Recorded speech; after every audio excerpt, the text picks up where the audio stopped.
Aroma rendang yang menguar dari dapur seharusnya menjadi penyambut hangat siang itu. Aku, Arini, berdiri di depan cermin besar di ruang tengah, merapikan sedikit tatanan rambutku.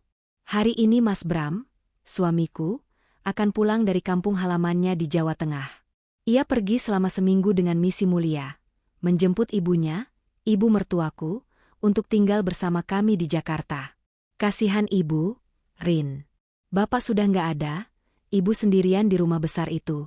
Kalau sakit nggak ada yang tahu, begitu kata Bram seminggu lalu dengan wajah memelas. Sebagai istri yang memiliki karir mapan dan perusahaan sendiri, aku tentu saja menyetujuinya. Rumahku, rumah kami, ralat, sangat besar. Ada kamar tamu di lantai bawah yang menghadap taman, sangat cocok untuk orang tua. Aku bahkan sudah menyuruh asisten rumah tangga kami, Bei Inah, untuk mengganti gorden dan membelikan kasur ortopedi baru agar ibu nyaman. Bei, tolong pastikan es buahnya sudah siap ya. Mas Bram pasti haus perjalanan jauh. Seruku pada Bei Inah yang sedang mengelap meja makan. Beres, Bu Arini. Wah, ibu kelihatan senang sekali bapak pulang. Goda Bei Inah. Aku tersenyum tipis. Ya, namanya juga suami, Bei. Lagi pula kasihan ibu mertua kalau harus tinggal di kampung sendirian. Suara klakson mobil terdengar dari gerbang depan. Itu pasti Pajero Sport hitam milikku yang dibawa Bram. Jantungku berdesir pelan, kombinasi rindu dan rasa lega. Aku bergegas menuju pintu utama, membuka lebar daun pintu kayu jati itu untuk menyambut mereka. Mobil itu masuk perlahan ke pekarangan paving block. Pak Ujang, satpam rumah, dengan sigap menutup kembali gerbang tinggi yang melindungi privasi kami. Aku menuruni anak tangga teras dengan senyum merekah. Pintu pengemudi terbuka. Bram keluar, wajahnya tampak lelah namun ada gurat ketegangan yang aneh di sana. Ia tidak langsung menatapku. Ia bergegas memutar ke pintu penumpang depan. Selamat datang, Mas, sapaku riang. Bram menoleh sekilas, tersenyum kaku. Iya, Rin. Sebentar, bantu ibu dulu. Pintu depan terbuka, dan turunlah ibu mertuaku. Wajah tuanya tampak sehat, namun sama seperti Bram, ia menghindari tatapanku. Ia sibuk membenahi kebaya kutu barunya. Ibu, selamat datang di rumah Arini. Aku mendekat, menyalami tangannya dan mencium punggung tangannya takzim. Iya, Rin. Sehat kamu? Tanyanya datar. Matanya melirik gelisah ke arah mobil bagian belakang. Aku mengernyit. Kenapa mereka berdua tampak seperti orang yang ketahuan mencuri? Belum sempat aku bertanya, Bram membuka pintu penumpang baris kedua. Dan di sanalah duniaku berhenti berputar. Bukan koper atau oleh-oleh yang keluar dari sana, melainkan seorang perempuan muda. Sangat muda, mungkin baru awal 20-an. Kulitnya putih pucat, wajahnya polos tanpa riasan, mengenakan gamis sederhana yang terlihat agak lusuh.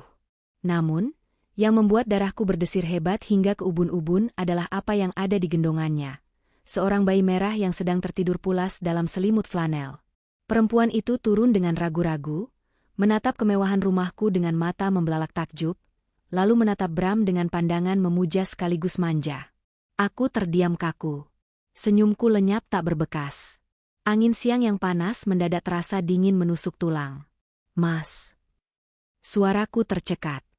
Siapa dia? Bram menelan ludah. Ia berjalan mendekat ke arahku, sementara perempuan itu berdiri di belakang ibu mertua, seolah mencari perlindungan. Rin, kita bicara di dalam ya? Nggak enak dilihat tetangga. Bujuk Bram, tangannya mencoba meraih bahuku. Aku menepis tangannya kasar.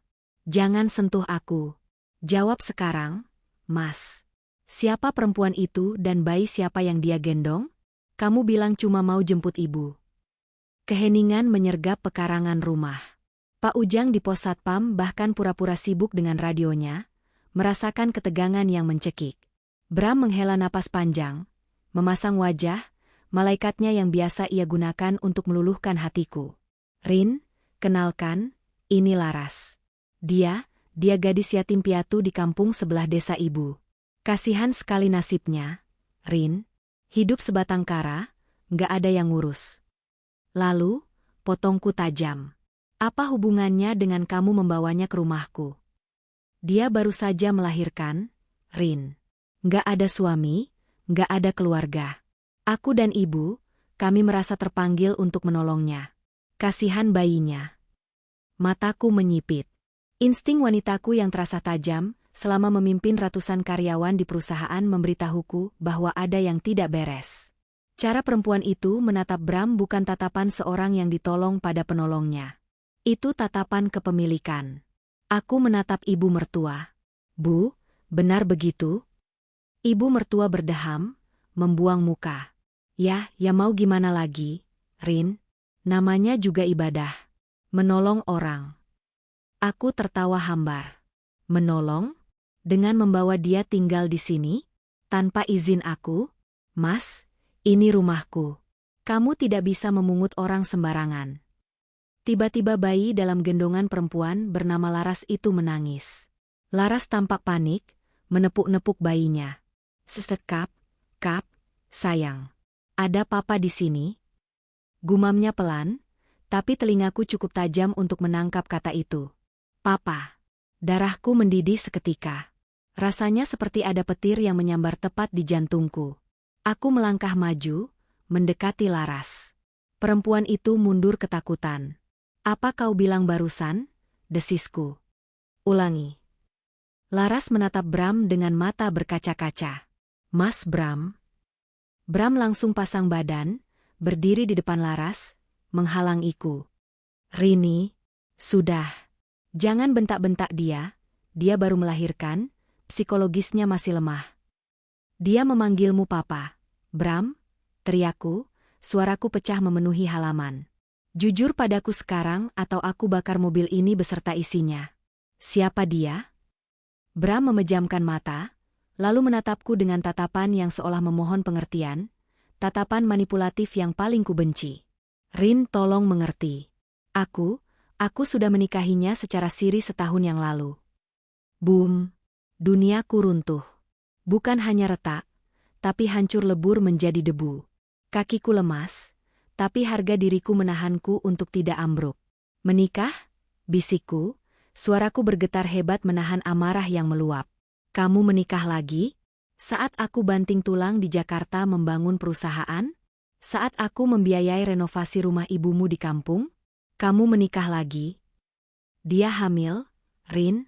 Dia butuh perlindungan. Sergah Bram, mencoba membenarkan diri. Aku kasihan padanya. Dia sendirian, yatim piatu. Aku menikahinya karena niat menolong, bukan karena nafsu. Bohong. Sergahku. Aku menunjuk perut Laras yang masih sedikit buncit pasca melahirkan. Kalau cuma kasihan, kamu cukup beri dia uang. Bukan kamu tiduri sampai bunting. Kamu bilang dia hamil duluan? Siapa yang menghamilinya kalau bukan kamu? Laki-laki macam apa yang menolong wanita malang dengan cara menghamilinya? Jaga mulutmu, Arini. Ibu mertua tiba-tiba bersuara keras. Suamimu ini laki-laki bertanggung jawab. Laras ini perempuan baik-baik, penurut, nggak seperti kamu yang sibuk kerja terus sampai lupa ngurus suami. Wajar kalau Bram cari yang bisa melayaninya. Air mataku yang tadi mendesak keluar, mendadak kering. Rasa sakit itu berganti menjadi rasa jijik yang luar biasa. Jadi ini sekongkolan busuk anak dan ibu. Mereka menikmati uangku, fasilitas dariku, tapi di belakangku mereka menusukku sedalam ini. Aku menarik napas panjang, menegakkan punggungku. Aku bukan wanita lemah yang akan menangis meraung-raung di kaki suami peselingkuh.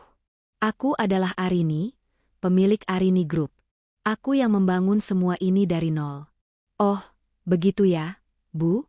Suaraku berubah dingin, sedingin es. Saya sibuk kerja supaya ibu bisa punya rumah bagus di kampung. Supaya anak ibu ini bisa naik mobil mewah dan pakai jam tangan mahal. Tapi ternyata, itu balasan ibu dan anak kesayangan ibu.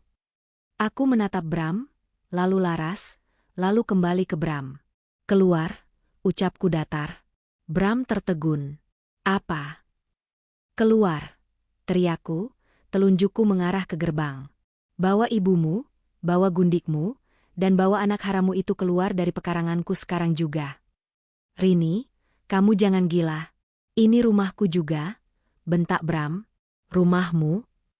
Aku tertawa mengejek. Baca lagi sertifikatnya, Bram. Semua atas namaku. Harta bawaan sebelum kita menikah. Kamu masuk ke sini cuma bawa baju di koper. Sekarang, detik ini juga, kalian semua pergi. Laras mulai menangis terseduh-seduh, bayinya makin kencang menjerit. Mas, aku takut. Tenang, Laras. Bram mencoba menenangkan, lalu beralih padaku dengan wajah merah padam. Rin, kamu keterlaluan. Laras baru sampai, dia lelah, bayinya butuh istirahat. Di mana hati nuranimu? Katanya kamu peduli sosial? Mana buktinya? Ada anak yatim piatu butuh tumpangan kamu usir. Hati nuraniku mati saat kau bawa perempuan lain ke rumahku. Balasku tajam. Kau bicara soal kemanusiaan? Kau sendiri tidak punya kemanusiaan pada istrimu. Kau zinah di belakangku, lalu kau bungkus kemaksiatanmu dengan kata, kasihan? Munafik. Aku berbalik arah, berteriak pada satpam. Pak Ujang. Siap, Bu. Pak Ujang berlari mendekat, wajahnya tegang tapi patuh. Keluarkan mereka. Pastikan tidak ada satupun dari mereka yang menginjakan kaki ke dalam rumah. Kunci gerbang. Kalau mereka memaksa masuk, panggil polisi atas tuduhan perbuatan tidak menyenangkan dan masuk pekarangan orang tanpa izin. Rini, aku suamimu. Bram berteriak, mencoba mengejarku yang berjalan naik ke teras. Aku berbalik di depan pintu utama, menatapnya dari ketinggian. Posisi kami sekarang menggambarkan status kami yang sebenarnya. Mantan suami, koreksiku tegas. Besok surat cerai akan sampai padamu. Dan satu lagi, Bramantio. Aku menatapnya dengan tatapan membunuh. Jangan harap kamu bisa masuk ke kantorku besok. Kamu dipecat. Silakan nikmati hidup, kasihan MU itu dengan gaji 0 rupiah. Uruslah perempuan yang, kasihan, itu dengan uangmu sendiri, jangan pakai uangku. Bra. Aku membanting pintu jati tebal itu tepat di depan wajah Bram yang melongo pucat pasi. Aku segera memutar kunci ganda. Dari balik pintu, aku mendengar gedoran dan teriakan Bram, tangisan Laras yang semakin histeris, dan umpatan ibu mertua yang menyebutku istri durhaka. Tubuhku merosot di balik pintu. Napasku memburu. Dadaku sesak luar biasa. Rasanya seperti ada pisau yang mengiris-iris jantungku. Sakit. Sakit sekali. Tapi di balik rasa sakit itu, ada kepuasan. Aku tidak membiarkan parasit-parasit itu masuk ke dalam istanaku. Bei Inah datang tergopoh-gopoh dari ruang tengah. Wajahnya pucat. Ibu. Ibu nggak apa-apa? Ya Allah, Mas Bram kok tega? Aku menghapus air mata kasar dengan punggung tangan. Aku berdiri, merapikan bajuku yang sedikit kusut. Bei, buang semua es buah itu. Jangan masak rendang lagi. Kunci semua pintu dan jendela. Jangan biarkan mereka masuk, apapun alasannya. Kalau mereka memanjat pagar, siram pakai air selang. Bei Inah mengangguk tegas. Matanya berkaca-kaca karena marah melihat majikannya disakiti. Siap, Bu. Kurang ajar sekali mereka. Aku berjalan menuju kamarku di lantai atas. Aku harus menghubungi pengacara. Aku harus menghubungi Ban. Tidak ada waktu untuk menangis. Perang baru saja dimulai, dan aku tidak akan membiarkan Bram mengambil 1 rupiah pun dari hasil keringatku untuk memberi makan perempuan itu. Dia bilang kasihan? Mari kita lihat seberapa besar rasa kasihannya ketika dia tidak punya uang sepeser pun di kantongnya. Suara gedoran di pintu jati utama itu masih terdengar, beradu dengan teriakan Bram yang memanggil namaku. Namun, aku tetap bergeming. Aku berdiri bersandar pada dinding di balik pintu, napasku masih memburu, dadaku naik turun menahan gejolak amarah yang serasa ingin meledakkan kepalaku. Rin, buka pintunya. Kita bicara baik-baik. Kamu salah paham. Teriakan Bram terdengar makin putus asa. Arini, dasar menantu durhaka. Buka pintu. Kamu mau biarkan ibu mati kepanasan di luar sini? Suara ibu mertua ikut menimpali, melengking tajam menusuk telinga. Aku memejamkan mata, membiarkan air mata yang sejak tadi kutahan akhirnya lolos membasahi pipi. Bukan, ini bukan air mata kesedihan karena kehilangan cinta. Ini air mata penyesalan. Betapa bodohnya aku selama ini. Aku teringat setahun belakangan ini, Bram memang sering sekali pulang kampung. Alasannya selalu sama. Ibu sakit, genteng rumah bocor, atau urus sawah peninggalan bapak. Setiap kali dia pergi, aku selalu membekalinya dengan uang puluhan juta. Kasihan ibu, Rin. Biar ibu senang di masa tuanya, begitu katanya setiap kali meminta transferan tambahan. Ternyata, uang keringatku bukan untuk membetulkan genteng atau beli obat ibu. Uang itu untuk membiayai pernikahan sirinya. Uang itu untuk memberi makan Laras. Uang itu untuk biaya persalinan anak haram mereka. Gemetar tanganku merambat ke seluruh tubuh. Rasa mual tiba-tiba menyerang. Aku berlari kecil menuju dapur, meraih gelas dan mengisinya dengan air dingin dari dispenser. Aku meminumnya dengan rakus, mencoba memadamkan api yang membakar kerongkonganku. Bei Inah masih berdiri di sudut dapur. Wajahnya pias ketakutan tapi sorot matanya penuh kekhawatiran padaku. Bu, ibu mau saya panggilkan Pak RT? Tanyanya pelan. Aku menggeleng sambil menyeka bibir. Jangan, Bei. Jangan bikin malu dulu. Biarkan mereka capek sendiri. Pastikan saja pintu samping dan belakang terkunci rapat. Sudah, Bu. Sudah saya kunci mati semua. Aku berjalan perlahan menuju ruang kerja di lantai 1 yang memiliki jendela kaca besar menghadap ke halaman depan, namun tertutup tirai blind tebal. Aku ingin melihat apa yang mereka lakukan tanpa mereka melihatku. Dengan hati-hati, aku menyibak sedikit celah tirai. Pemandangan di luar sana sungguh menyedihkan sekaligus menjijikkan. Mobil Pajeroku masih terparkir dengan pintu bagasi terbuka. Bram sedang berdiri berkacak pinggang di depan pintu, wajahnya merah padam, keringat bercucuran. Kemeja branded yang kubelikan bulan lalu tampak basah di punggung. Ibu mertua duduk di kursi teras, kursi rotan mahal yang kubeli di Bali, sambil mengipas-ngipas wajahnya dengan tangan, mulutnya tak henti-henti komat-kamit, mungkin menyumpahiku. Dan Laras, perempuan itu duduk di undakan teras, memangku bayinya yang tampaknya sudah lelah menangis. Dia menatap sekeliling halaman luas rumahku dengan tatapan yang sulit kuartikan. Bukan tatapan takut, melainkan tatapan ingin. Matanya menelusuri pilar-pilar besar, taman yang asri, dan mobil mewah itu. Lalu Bram mengeluarkan ponselnya. Sesaat kemudian, ponselku di saku celana bergetar. Nama, Mas Bram, muncul di layar. Dulu nama itu selalu membuatku tersenyum.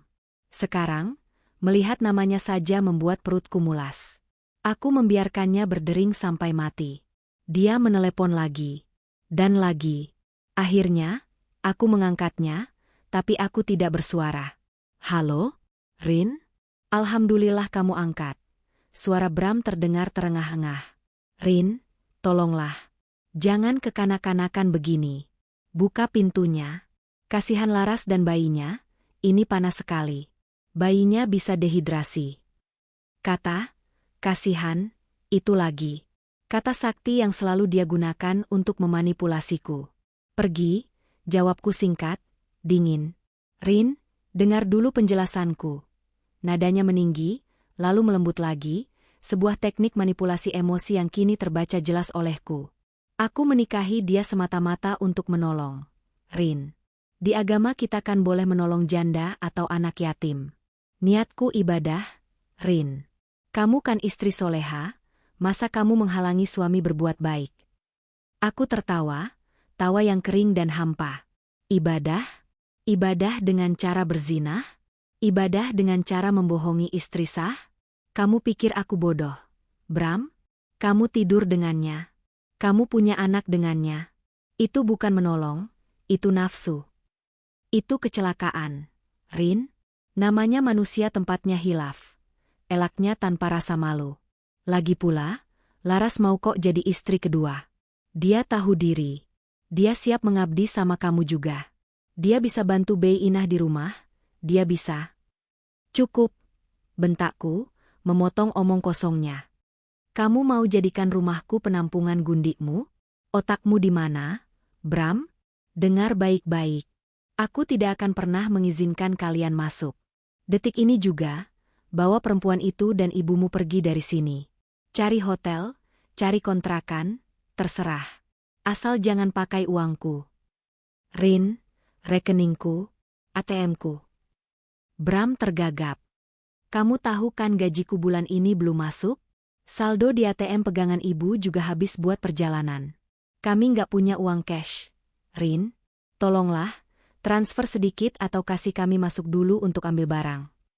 Senyum sinis terukir di bibirku. Oh, jadi ini masalahnya. Mereka tidak punya uang.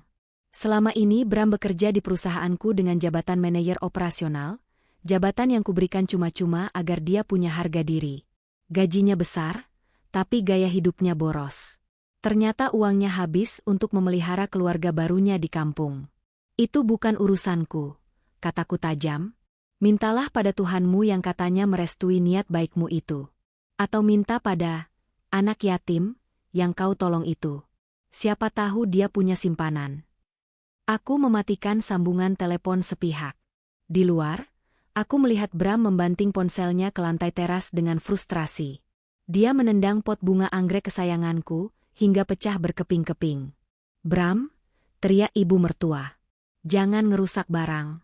Nanti kalau kita masuk, kita juga yang repot bersin. Percaya diri sekali wanita tua itu berpikir mereka akan masuk kembali. Amarahku kembali memuncak melihat pot bunga yang kuawat bertahun-tahun hancur begitu saja. Cukup. Mereka tidak hanya mengotori pernikahanku, mereka juga mulai merusak rumahku. Aku berbalik dan menaiki tangga menuju lantai 2, ke kamar utama. Kamar yang selama 5 tahun ini kami tempati bersama. Bau parfum Bram masih tertinggal di udara, aroma woodi yang dulu kusukai, kini membuatku ingin muntah. Aku membuka lemari pakaian besar berukuran 4 pintu itu.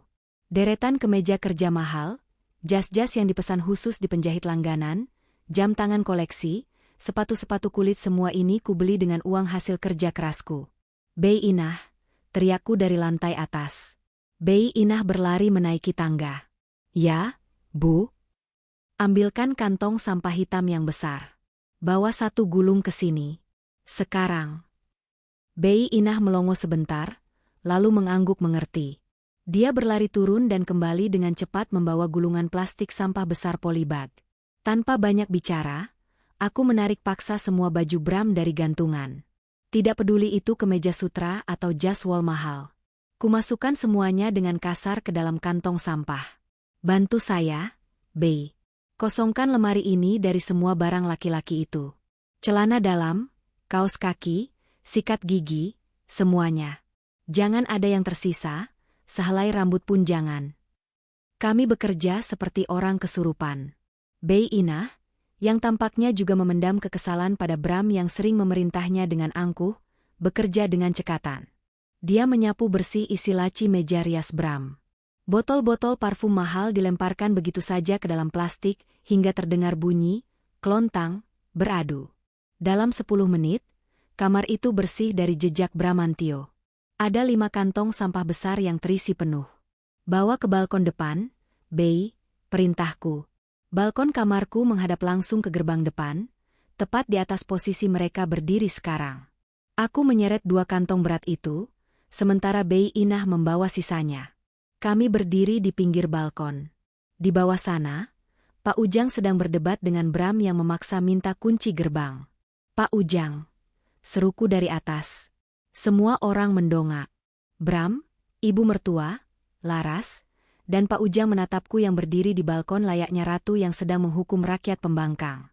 Matahari sore menyinari wajahku, tapi aku yakin wajahku tak menyiratkan kehangatan sedikitpun. Rin, sayang. Bram melambaikan tangan, wajahnya berubah cerah penuh harap. Kamu sudah tenang? Bukakan pintu, Rin. Aku menatapnya datar. Kamu mau barang-barangmu, kan? Kamu mau ganti baju kan? Iya, Rin, tolonglah. Ini. Aku mengangkat kantong sampah pertama dan melemparkannya melewati pagar balkon. Buge. Kantong hitam besar itu mendarat tepat di kap mesin mobil Pajero hitam yang masih terparkir di dalam, lalu terguling jatuh ke tanah di dekat kaki Bram. Bram terlonjak kaget. Rini, apa-apaan ini? Itu bajumu, teriakku. Aku melempar kantong kedua. Buge. Kantong ketiga. Buge. Ibu mertua menjerit histeris. Arini, kamu gila. Itu baju-baju mahal anakku. Jangan dilempar begitu. Ambil, teriakku lantang. Suaraku menggema ke jalanan kompleks yang mulai ramai karena tetangga yang penasaran mulai mengintip dari balik pagar rumah mereka. Ambil sampahmu ini dan pergi dari sini. Aku melempar 2 kantong terakhir.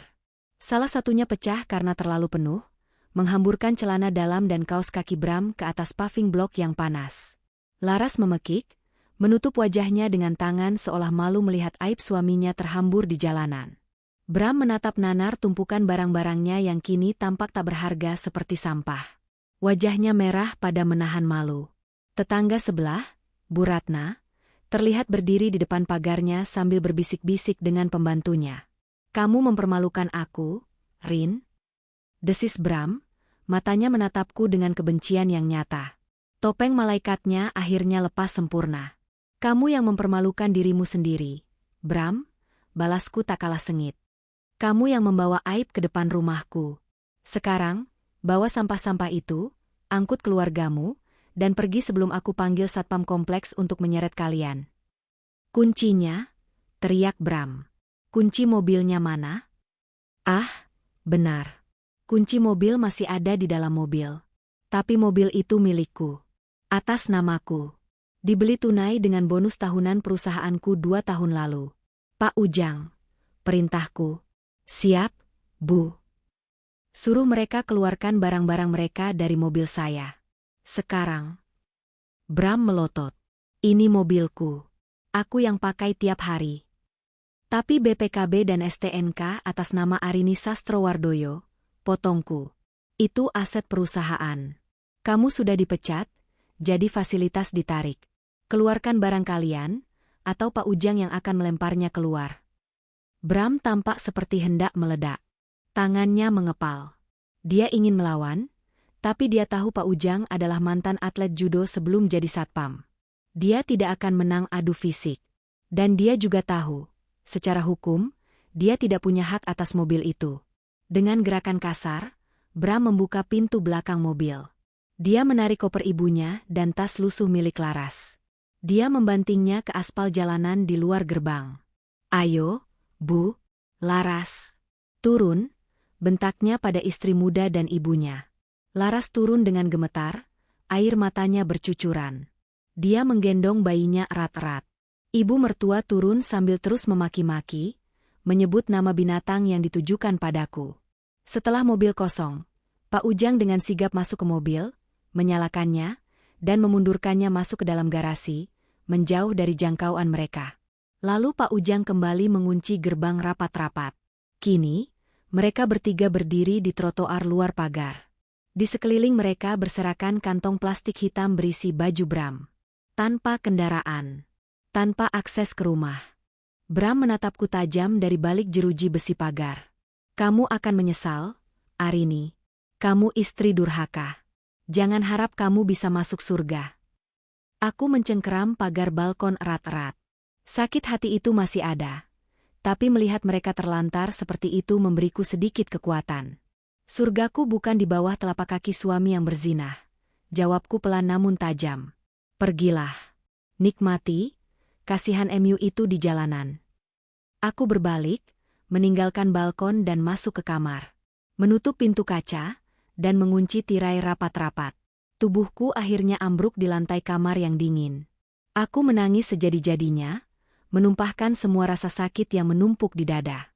Tapi di tengah tangisan itu, otak bisnisku mulai bekerja. Bram pasti akan mencoba masuk ke kantor besok. Dia pasti akan mencoba mengakses rekening bersama. Dia pasti akan mencoba memanipulasi karyawan-karyawanku. Aku menghapus air mata dengan kasar. Meraih ponselku. Aku menekan nomor pengacara kepercayaanku, Pak Hendra. Halo, Pak Hendra. Maaf mengganggu sore-sore. Suaraku serak tapi tegas. Siapkan berkas gugatan cerai. Dan saya butuh Bapak besok pagi-pagi sekali di kantor saya. Kita harus memblokir akses direksi atas nama Bramantio. Ya, sekarang juga.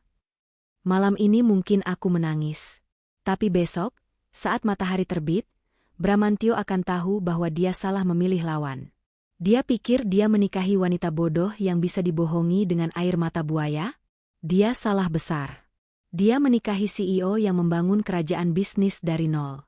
Dan aku akan menghancurkannya, perlahan tapi pasti. Pagi itu, Jakarta tampak mendung, seolah langit turut berduka atas matinya pernikahanku. Namun, tidak ada waktu untuk berduka. Pukul 6 pagi, aku sudah berdiri di depan cermin besar walk-in closet. Mataku bengkak sisa tangisan semalam, tapi foundation mahal dan concealer tebal menutupinya dengan sempurna. Aku memulas bibirku dengan lipstik warna marun gelap. Warna yang jarang kupakai kecuali saat akan menghadapi negosiasi alot dengan klien besar. Hari ini, aku tidak sedang menghadapi klien, aku sedang menghadapi musuh dalam selimut.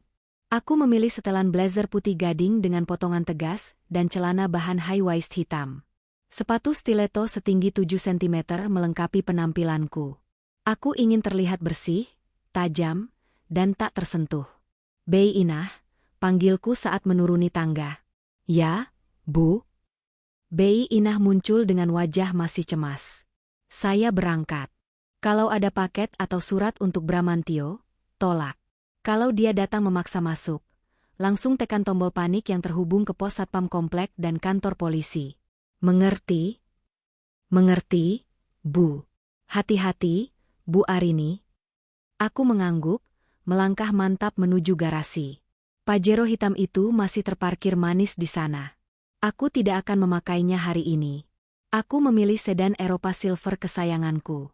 Mesin menderu halus, membawa tubuhku meluncur membelah kemacetan Jakarta menuju gedung perkantoran di kawasan Sudirman, tempat Arini Group bernaung. Pukul 7.30. Kantor masih sepi. Hanya ada cleaning service dan beberapa staf rajin yang sudah datang. Aku melangkah masuk lobi dengan bunyi hak sepatu yang menggema ritmis di lantai marmer. Tik, tik, tik. Resepsionis yang sedang merapikan meja terlonjak kaget melihatku. Biasanya aku baru datang pukul 9. Selamat pagi, Bu Arini, sapanya gugup. Pagi, Desi. Tolong panggilkan Pak Hendra Legal, Bu Siska HRD, dan kepala bagian IT ke ruangan saya sekarang juga. Katakan ini urgent. Baik, Bu. Segera. Aku naik lift khusus eksekutif menuju lantai 20. Begitu pintu lift terbuka, aku langsung masuk ruanganku yang luas dengan pemandangan gedung pencakar langit. Aku duduk di kursi kebesaranku, kursi kulit hitam yang empuk dan dingin. Disinilah aku berkuasa. Di sini, Bramantio hanyalah nama dalam daftar gaji, bukan suami yang harus kuhormati.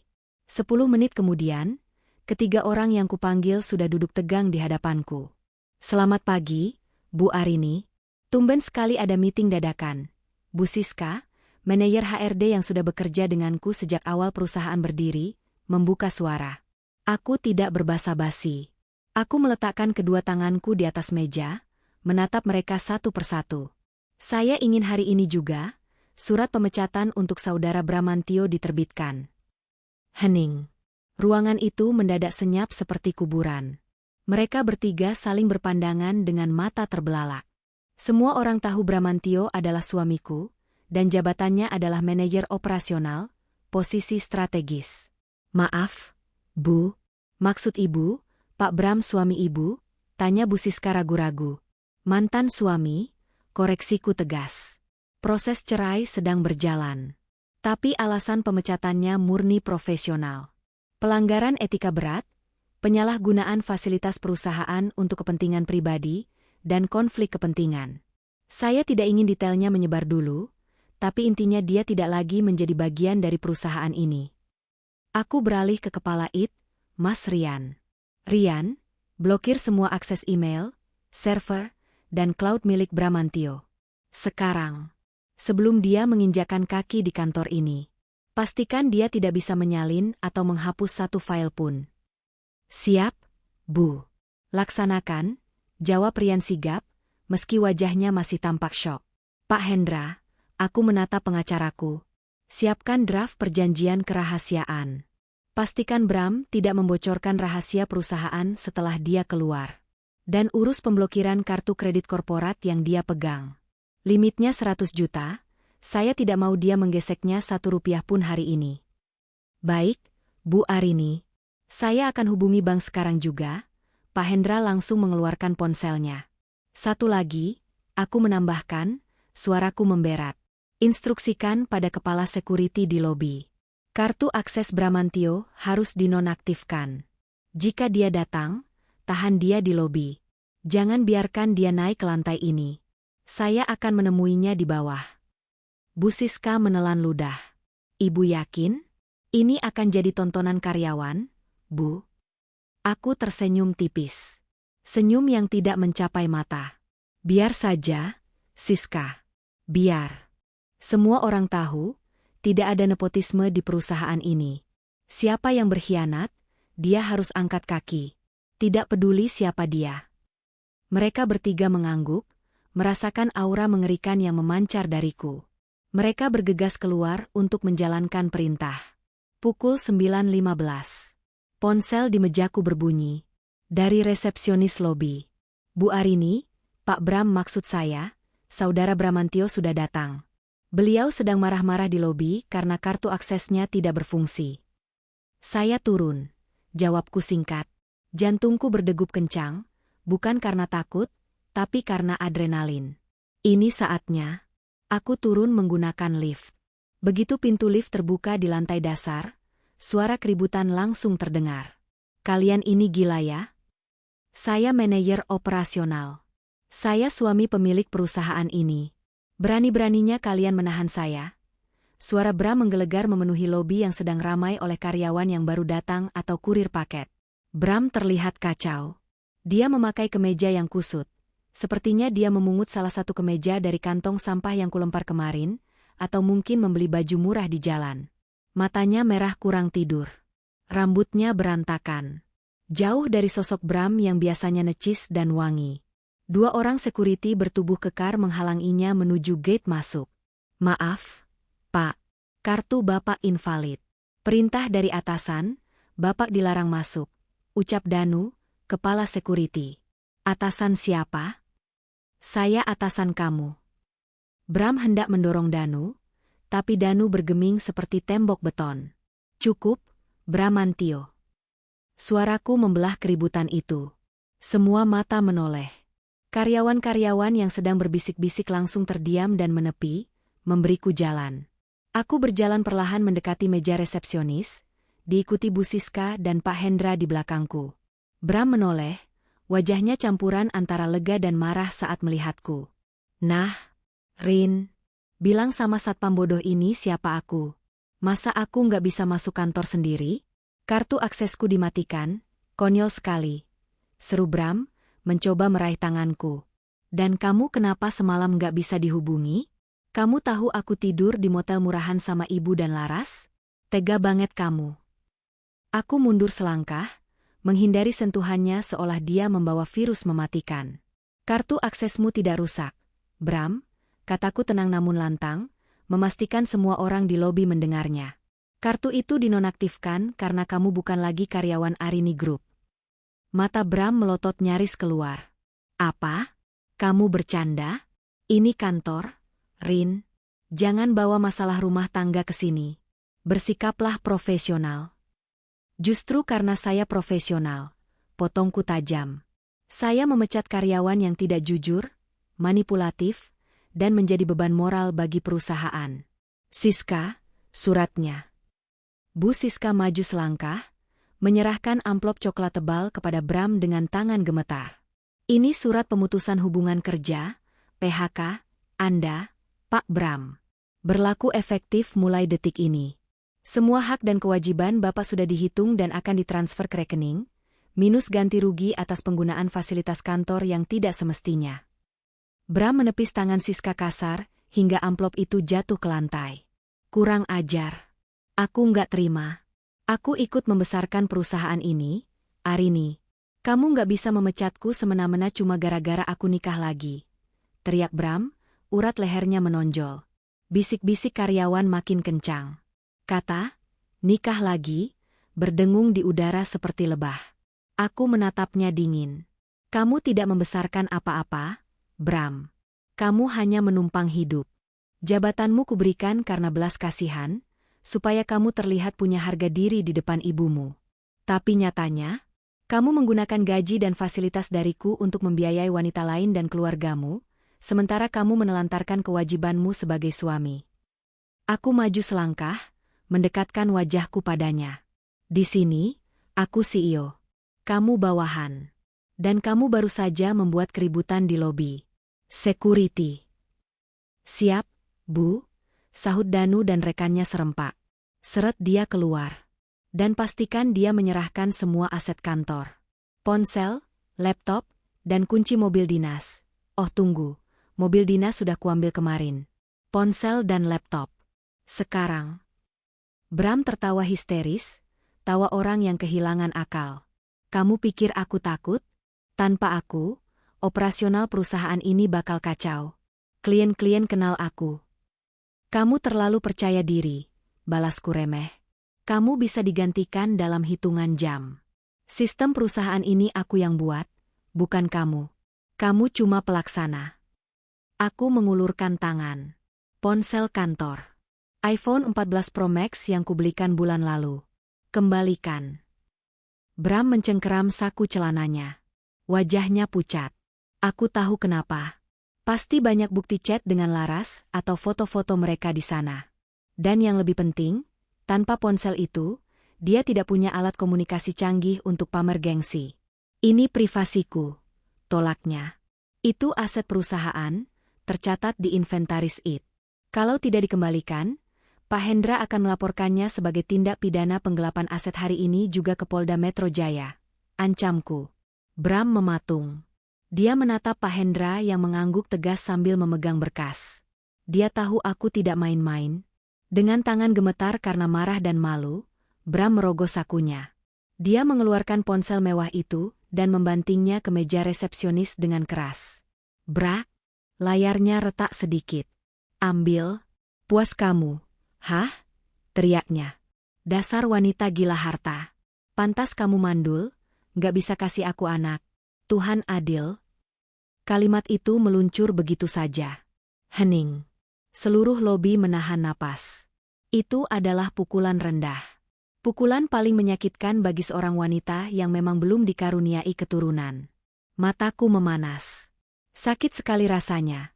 Seperti ditikam belati berkarat tepat di ulu hati. Tapi aku tidak boleh menangis. Tidak di sini. Tidak di depan dia. Aku menarik napas panjang, menelan rasa sakit itu bulat-bulat, dan mengubahnya menjadi bahan bakar kebencian. Terima kasih sudah menunjukkan wajah aslimu di depan semua orang. Bram, kataku pelan tapi menusuk. Setidaknya aku, mandul, tapi terhormat. Daripada kamu, subur tapi menebar benih haram di sembarang tempat tanpa tanggung jawab. Pergilah urus anak hasil zinahmu itu. Jangan sampai dia kelaparan karena bapaknya sekarang pengangguran. Skakmat. Wajah Bram berubah ungu. Dia kehabisan kata-kata. Rasa malu yang amat sangat menghantamnya saat dia menyadari ratusan pasang mata menatapnya dengan jijik. Pak Danu, usir dia, perintahku final. Danu dan satu security lain langsung mencengkeram lengan Bram kiri dan kanan. Lepas, aku bisa jalan sendiri. Bram memberontak, tapi tenaga security jauh lebih kuat. Mereka menyeretnya keluar dari pintu kaca otomatis, melewati pos pemeriksaan, hingga ke trotoar jalan raya yang panas dan berdebu. Aku berdiri di sana, memperhatikan sampai sosoknya menghilang di balik kerumunan pejalan kaki. Dia pergi tanpa membawa apa-apa selain baju kusut di badannya dan amplop pemecatan yang tadi dipungutkan oleh satpam. Setelah Bram hilang, aku berbalik menghadap karyawan-karyawanku yang masih terpaku. Pertunjukan selesai, suaraku bergema. Kembali bekerja. Siapapun yang membicarakan hal ini di jam kerja atau menyebarkannya ke media sosial akan berhadapan dengan SP1. Bubar. Kerumunan itu bubar dalam sekejap. Mereka kembali ke meja masing-masing dengan wajah ketakutan namun juga penuh hormat. Aku berjalan kembali menuju lift. Kakiku terasa lemas sekarang. Tanganku dingin. Begitu pintu lift tertutup dan aku sendirian di dalam kotak besi itu, aku bersandar pada dinding cermin. Air mata menetes satu persatu, melunturkan bedak mahalku. Kata-katanya tentang anak tadi benar-benar menghancurkanku. Tapi kemudian aku teringat bayi di gendongan Laras. Anak itu tidak berdosa, Tapi kehadirannya adalah bukti pengkhianatan. Aku mengusap perut rataku. Mungkin Tuhan belum memberiku anak, karena Dia tahu aku akan berpisah dengan laki-laki bajingan itu. Tuhan menyelamatkanku dari terikat selamanya dengan darah daging Bram. Pintu lift terbuka di lantai 20. Aku menegakkan kembali bahuku. Menghapus air mata. Aku masuk ke ruanganku dan memanggil sekretarisku. Kirim memo ke bagian keuangan, perintahku. Audit semua pengeluaran Bramantio selama 3 tahun terakhir. Sekecil apapun. Aku curiga dia bukan hanya selingkuh, tapi juga mencuri uang perusahaan untuk membangun rumah di kampungnya. Jika ada selisih, kita akan pidanakan. Baik, Bu. Bram pikir penderitaannya berakhir setelah dipecat? Oh, tidak. Ini baru permulaan. Dia akan merasakan bagaimana rasanya dikejar-kejar tagihan, tanpa ada istri kaya yang melindunginya. Aku berjalan ke jendela, menatap jalanan Jakarta di bawah sana. Selamat menikmati neraka dunia, Mas Bram, bisikku pada kaca jendela. Ruangan kerja Pak Hendra, pengacara senior kepercayaanku, terasa begitu dingin dan formal. Dindingnya dipenuhi deretan buku hukum tebal, seolah menjadi benteng yang melindungi akal sehatku dari gempuran emosi. Duduklah, Bu Arini, Pak Hendra mempersilakan, wajahnya serius namun penuh empati. Saya sudah mempelajari berkas-berkas yang Ibu kirimkan pagi tadi. Aku duduk, meletakkan tas Hermisku di meja. Bagaimana posisinya, Pak? Pak Hendra membuka map merah di hadapannya. Sangat kuat untuk kita, dan sangat fatal untuk Pak Bramantio. Bukti pernikahan siri, adanya anak dari hubungan luar nikah, dan pengakuan lisan di depan saksi, ibu dan pembantu, sudah lebih dari cukup untuk memenangkan gugatan cerai. Saya tidak hanya ingin cerai, Pak, selaku dingin. Saya ingin memastikan dia tidak mendapat 1 sen pun dari harta Gonogini. Pak Hendra tersenyum tipis, mengangguk setuju. Itu bagian menariknya. Tim audit Ibu menemukan transaksi mencurigakan selama 2 tahun terakhir. Ada aliran dana perusahaan yang masuk ke rekening pribadi Pak Bram dengan label biaya operasional fiktif. Totalnya hampir 500 juta rupiah. Mataku membelalak. 500 juta? Ya. Dan tebakan saya, uang itu digunakan untuk merenovasi rumah ibunya di kampung dan membiayai keluarga kecil barunya itu. Darahku mendidih kembali. Jadi, selama ini aku bukan hanya diselingkuhi secara fisik, tapi juga dirampok. Uang yang kusimpan untuk pengembangan bisnis, dia curi untuk memanjakan gundiknya. Gunakan itu, Pak, perintahku tegas. Jadikan itu senjata. Ancam dia dengan pidana penggelapan jika dia berani menuntut pembagian harta. Buat dia keluar dari pernikahan ini, hanya dengan membawa pakaian yang melekat di badan. Siap, Bu. Dan satu lagi, surat pembekuan aset sudah kami kirimkan ke bank pagi ini. Rekening bersama, kartu kredit tambahan, dan deposito atas nama Bapak yang dananya bersumber dari Ibu, semua sudah diblokir per jam 10 pagi ini. Aku melirik jam tangan Rolexku. Pukul 11.30. Bagus, gumamku.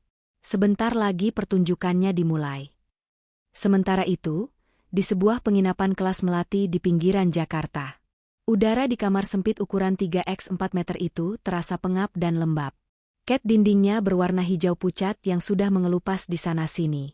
Bau apek dari kasur busa tipis bercampur dengan bau minyak telon bayi yang tumpah. Bram duduk di tepi kasur dengan kepala tertunduk, memegangi rambutnya yang kusut. Di sebelahnya, Laras sedang menyusui bayinya sambil terisak pelan. Keringat membasahi dahi Laras karena kipas angin dinding di kamar itu berputar lambat dan berisik, tak mampu mengusir panas Jakarta. Ibu mertua duduk di kursi plastik satu-satunya di ruangan itu, wajahnya ditekuk masam. Panas sekali si Jakarta ini, keluh ibu mertua sambil mengibas-ngibaskan selendangnya.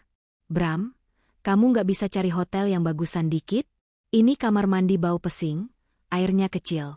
Ibu nggak bisa tidur semalam digigit nyamuk. Bram mengangkat wajahnya, matanya merah dan lelah. Sabar sedikit kenapa sih, Bu? Ini cuma sementara. Kartu kreditku ditahan Arini. Dompetku tertinggal di laci kantor dan gak boleh diambil. Terus kita mau tinggal di tempat kumuh begini sampai kapan? Sergah Laras tiba-tiba. Suaranya cempreng dan menuntut, berbeda jauh dari suara lembut manja yang dia tunjukkan saat pertama datang. Bayiku butuh AC, Mas. Lihat nih, badannya biang keringat semua merah-merah. Kasihan Dava. Iya, Mas tahu. Bentak Bram, membuat Laras terlonjak kaget dan bayinya kembali menangis. Diam dulu. Aku lagi mikir. Bram merogoh saku celananya. Dia masih memegang satu kartu debit, rekening bersama yang dia buat dengan Arini 3 tahun lalu. Dia ingat saldo di sana ada sekitar 200 juta. Uang tabungan liburan mereka ke Eropa yang batal karena pandemi. Aku akan ke ATM depan, kata Bram sambil berdiri. Aku akan tarik tunai maksimal. Kita pindah ke hotel bintang 3 di dekat sini. Arini pikir dia bisa mematikan aku? Dia lupa aku masih pegang kartu ini. Wajah ibu mertua langsung cerah. Nah, itu baru anak ibu. Ayo cepat, ibu sudah lapar. Pengen makan sate kambing yang enak. Laras titip popok. Mas, yang merek bagus ya? Jangan yang murah, nanti pantat Dava iritasi. Sama susu formula kaleng besar, asiku seret karena stres. Tambah Laras. Bram mengangguk mantap, merasa kejantanan dan wibawanya kembali sedikit. Tenang. Semua beres. Bram berjalan keluar dari penginapan kumuh itu dengan langkah lebar menuju minimarket terdekat yang memiliki mesin ATM. Dia merasa di atas angin. Arini boleh saja memecatnya, tapi Arini ceroboh tidak mengambil kartu ini kemarin.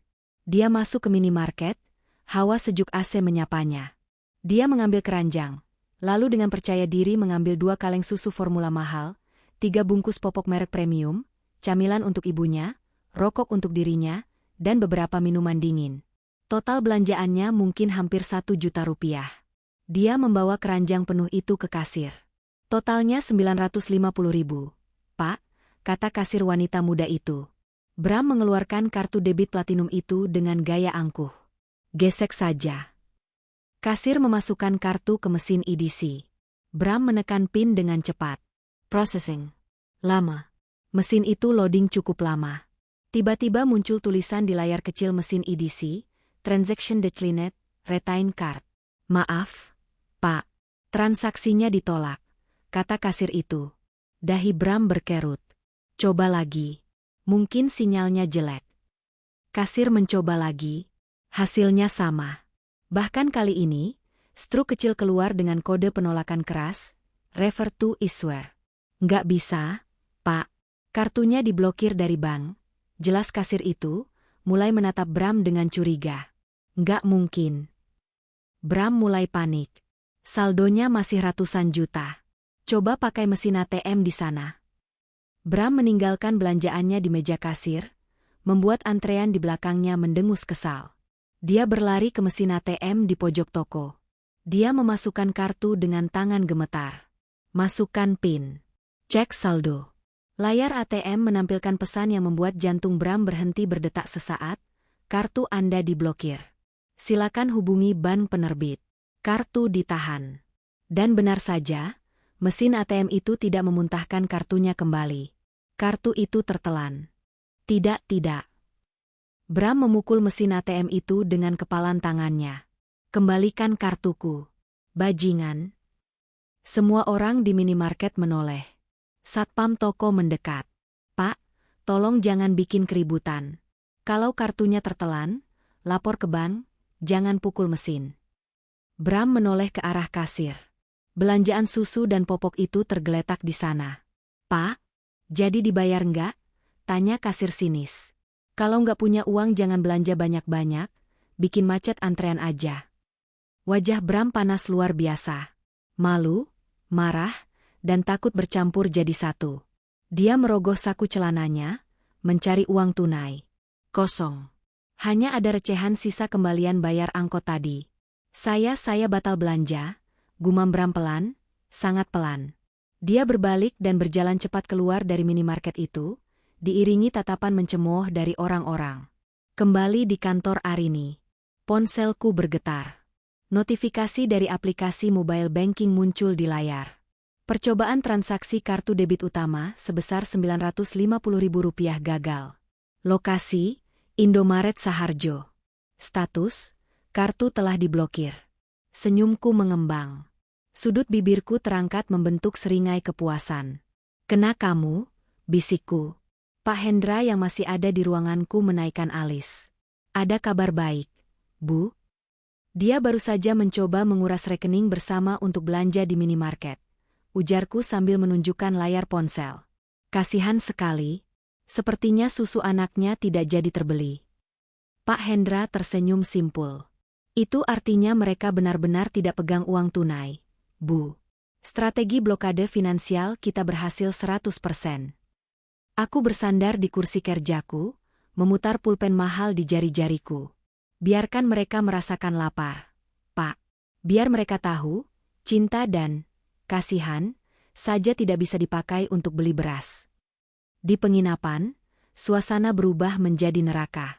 Bram pulang dengan tangan kosong dan wajah pucat pasi. Mana susunya, Mas?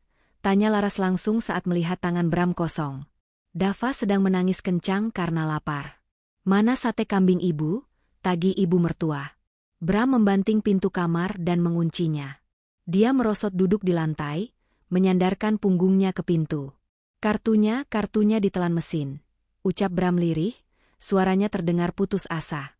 Arini memblokirnya. Rekening itu beku. Kita nggak punya akses uang sama sekali. Keheningan menyergap ruangan itu selama 3 detik, sebelum akhirnya meledak. Apa? Jerit ibu mertua. Dia berdiri, menunjuk-nunjuk wajah Bram. Kamu ini bodoh atau bagaimana? Katanya kamu pintar. Katanya kamu manajer. Masa kalah sama istrimu itu? Terus kita makan apa hari ini, Bramantio? Mas, anakku butuh susu. Laras mulai menangis histeris. Kamu janji mau kasih hidup enak. Kamu bilang istrimu di Jakarta itu bodoh dan penurut. Kamu bilang hartanya bakal jadi milik kita. Mana buktinya? Sekarang beli susu aja nggak becus. Diam kalian semua. Bram berteriak, frustrasi memuncak. Dia menjambak rambutnya sendiri. Kalian pikir aku mau begini? Ini semua gara-gara Arini yang licik. Bukan Arini yang licik, kamu yang tolol, maki ibu mertua. Kata-kata kasar mulai keluar dari mulut wanita tua yang biasanya sok alim itu. Kalau tahu begini, ibu nggak mau ikut kamu ke Jakarta. Mending di kampung makan singkong tapi tenang. Di sini luntang-lantung kayak gembel. Ibu juga yang dukung aku nikah lagi. Balas Bram tak mau kalah. Ibu yang bilang Arini mandul, Arini sibuk, Arini nggak melayani. Sekarang ibu nyalahin aku? Sudah. Jangan berantem. Laras melempar bantal ke arah Bram. Sekarang cari uang. Pinjam temanmu kek. Jual jam tanganmu kek. Dava lapar. Bram menatap jam tangan di pergelangan tangannya. Itu jam tangan Tag Heuer palsu KW Super. Dia malu kalau harus menjualnya. Pasti harganya jatuh sekali. Tapi dia tidak punya pilihan. Perutnya sendiri mulai berbunyi keroncongan. Bram mengeluarkan ponselnya. Ponsel Android butuh cadangan yang dia temukan di tas ibunya, karena iPhone-nya sudah disita Arini. Dia mencoba menghubungi teman-teman nongkrongnya. Halo, bro, Doni? Bram. Kenapa? Suara di seberang terdengar enggan.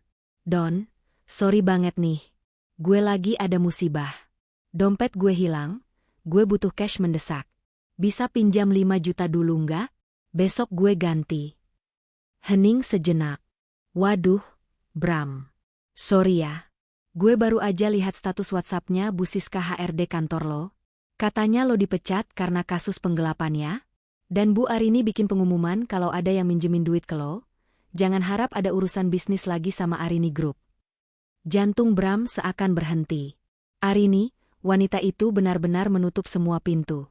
Dia tidak hanya memecat, dia juga menghancurkan reputasi sosialnya. Gue nggak mau cari masalah sama Bu Arini, bro. Perusahaan gue kan vendor di sana. Sorry ya. Klik. Telepon ditutup. Bram mencoba menelepon 2 teman lain. Jawabannya sama. Mereka semua takut pada pengaruh Arini. Atau lebih tepatnya, mereka tidak mau berurusan dengan orang yang sudah jatuh miskin dan bermasalah hukum. Bram menatap Laras dan ibunya dengan pandangan kosong. Nggak ada yang mau minjemin, bisik Bram. Laras menatapnya dengan tatapan yang baru pertama kali Bram lihat. Tatapan jijik. Dasar laki-laki nggak berguna, desis Laras. Dia meletakkan bayinya di kasur dengan kasar, lalu membuka tasnya. Dia mengeluarkan dompet kecil, mengambil uang Rp50.000 yang lecek, sisa uang sakunya dari kampung. Ini uang terakhirku, kata Laras sambil melempar uang itu ke wajah Bram. Belikan susu sachet di warung biasa. Jangan harap aku mau melayanimu malam ini. Minggir. Laras menendang kaki Bram yang menghalangi jalan.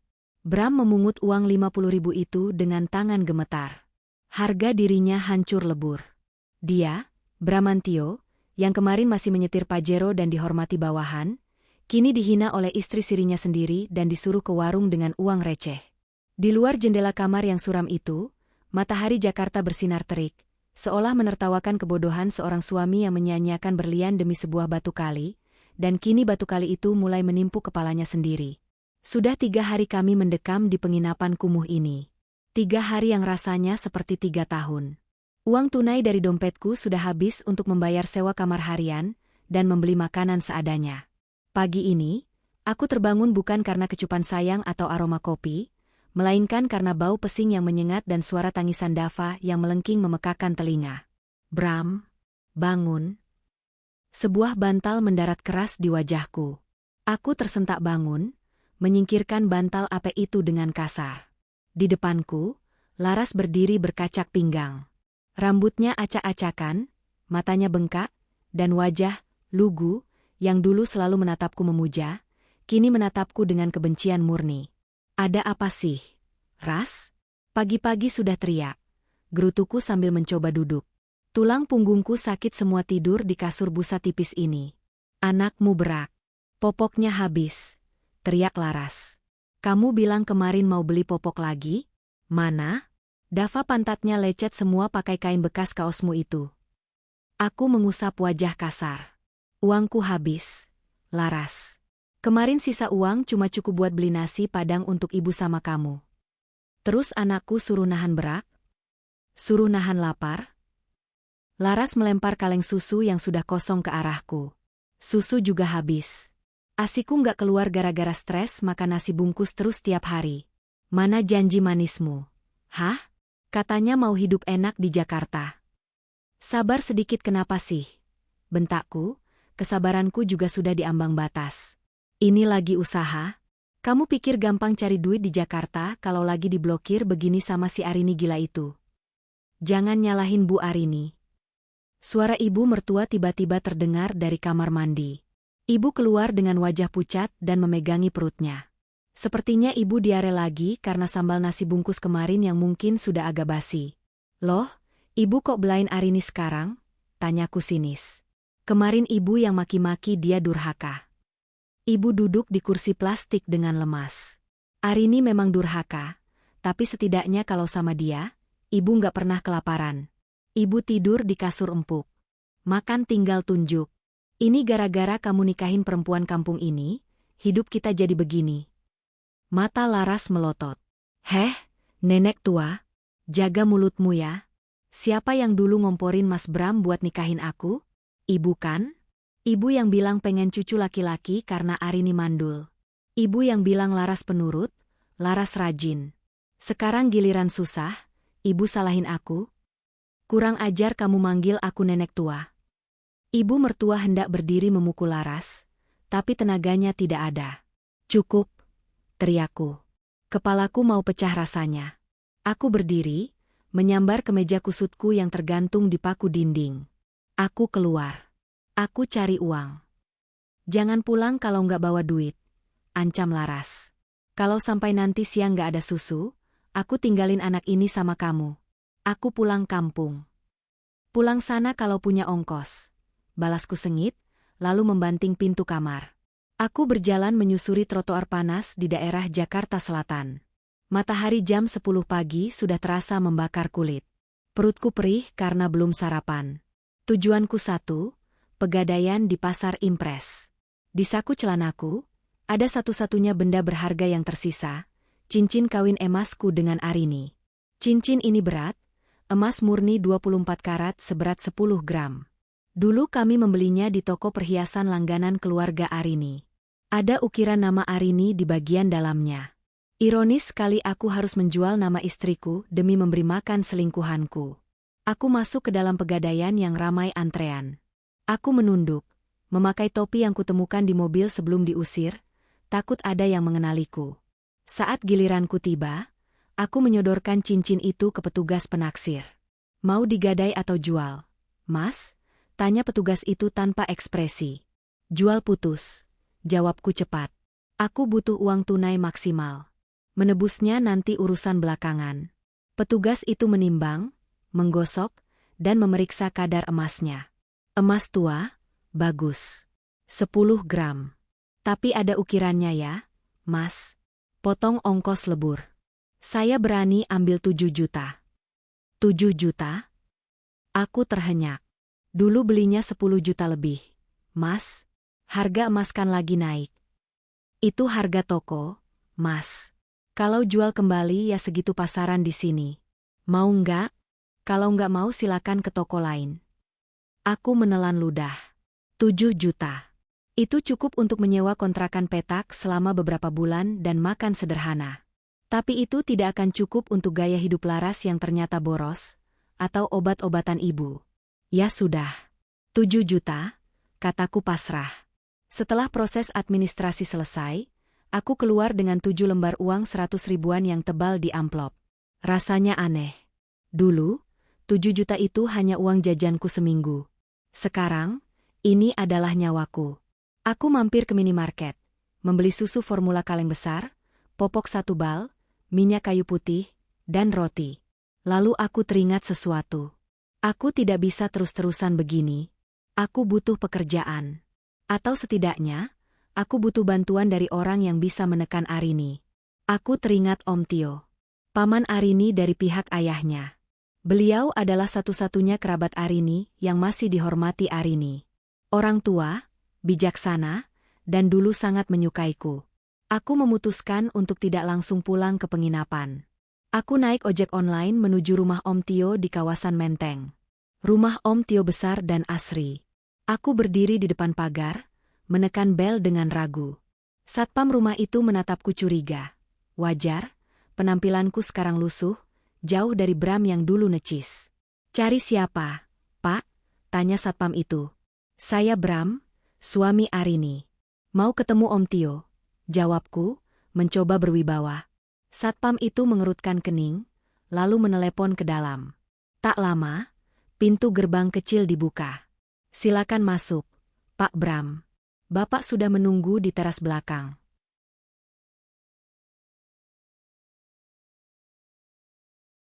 Aku berjalan menuju teras belakang yang menghadap kolam renang. Om Tio sedang duduk membaca koran sambil minum teh. Om Tio. Sapaku dengan suara bergetar, sengaja kubuat sedramatis mungkin. Aku mendekat, berniat mencium tangannya. Namun, Om Tio tidak mengulurkan tangan. Beliau melipat korannya perlahan, meletakkannya di meja, lalu menatapku. Tatapan itu, tatapan yang sama dinginnya dengan Arini kemarin. Duduk di situ, Bram. Jangan dekat-dekat, perintah Om Tio, menunjuk kursi kayu yang agak jauh. Aku tertegun, tapi menurut. Om saya. Arini sudah cerita semuanya. Potong Om Tio datar. Jantungku mencelos. Itu. Arini pasti salah paham. Om, dia melebih-lebihkan. Saya cuma mau menolong anak yatim piatu. Om, niat saya mulia, tapi Arini cemburu buta. Menolong dengan menghamili? Pertanyaan itu menohokku telak. Om Tio menatapku tajam. Keluarga kami menerima kamu apa adanya, Bram. Arini mengangkat derajatmu. Dia menjadikanmu manajer, merenovasi rumah ibumu, membelikanmu mobil. Dan ini balasanmu? Kamu membawa perempuan lain dan anak haram ke rumah keponakan saya. Saya hilaf, Om. Aku mulai menangis, kali ini air mata buaya andalanku keluar. Saya janji akan perbaiki semuanya. Tolong bicara sama Arini, Om. Setidaknya buka blokir rekening saya. Kasihan ibu saya sakit. Om, kami terlantar.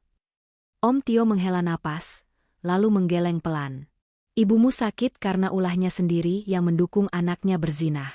Kamu terlantar karena pilihanmu sendiri. Om Tio mengambil sebuah amplop putih dari atas meja. Beliau melemparkannya ke arahku. Amplop itu jatuh di lantai dekat kakiku. Ambil itu. Aku memungutnya dengan cepat. Tebal. Apakah ini uang? Di situ ada uang 2 juta rupiah. Itu sedekah dari saya untuk mantan menantu keponakan saya yang sudah jatuh miskin. Gunakan untuk beli tiket bus pulang ke kampungmu. Bawa ibumu dan perempuan itu pergi dari Jakarta. Jangan pernah ganggu Arini lagi. 2 juta? Mataku membelalak. Om, ini nggak cukup.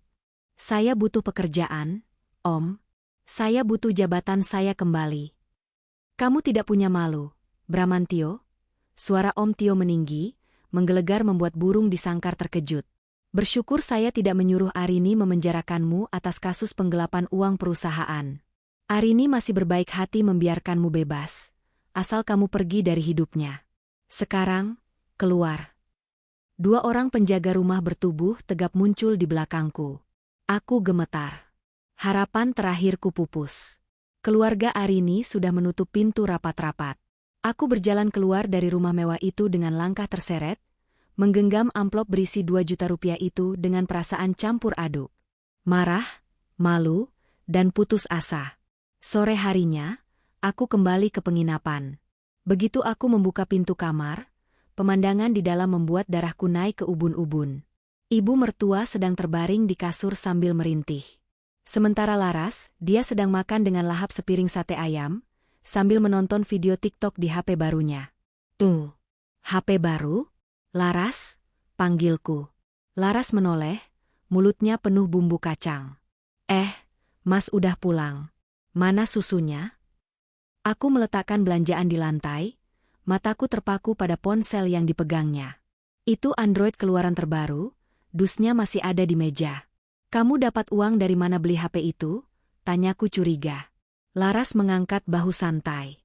Oh, tadi aku jual anting emasku.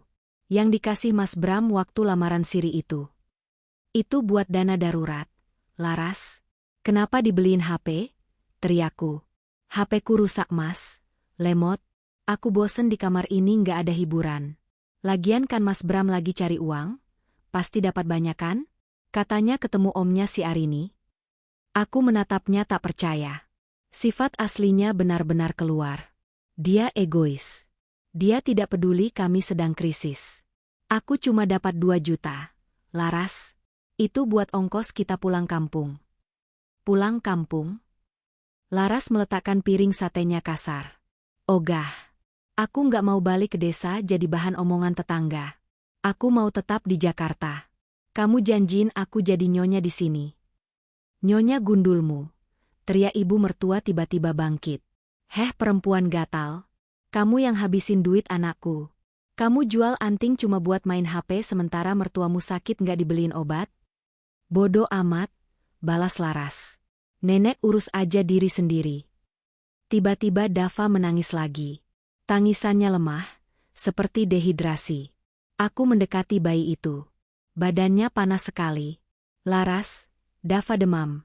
Seruku panik, menyentuh dahi bayi merah itu. Ya makanya beliin obat. Jangan cuma teriak-teriak. Sahut Laras tanpa beranjak dari kasurnya. Aku capek gendong terus dari pagi. Aku menatap perempuan di depanku ini dengan tatapan asing. Kemana gadis lugu yang dulu ku kenal? Kemana gadis yang berkata, Mas makan nasi garam aja aku rela asal sama Mas? Ternyata benar kata orang. Uang bisa menutupi karakter asli seseorang, dan kemiskinan bisa membukanya lebar-lebar. Kita bawa ke puskesmas sekarang, kataku sambil menggendong Dava. Males jalan kaki panas. Naik taksi dong, rengek Laras. Jalan, bentakku begitu keras hingga Laras terdiam ketakutan. Ibu tunggu di sini. Kunci pintu. Aku membawa Dava keluar, berlari mencari puskesmas terdekat. Laras terpaksa mengikutiku dengan wajah cemberut. Di sepanjang jalan menuju puskesmas, aku melihat sebuah baliho besar di perempatan jalan. Iklan properti apartemen mewah. Dan di situ, terpampang wajah Arini. Cantik, elegan, berwibawa. Di bawahnya tertulis, Arini Sastrowardoyo, CEO Arini Group, Woman of the Year 2024.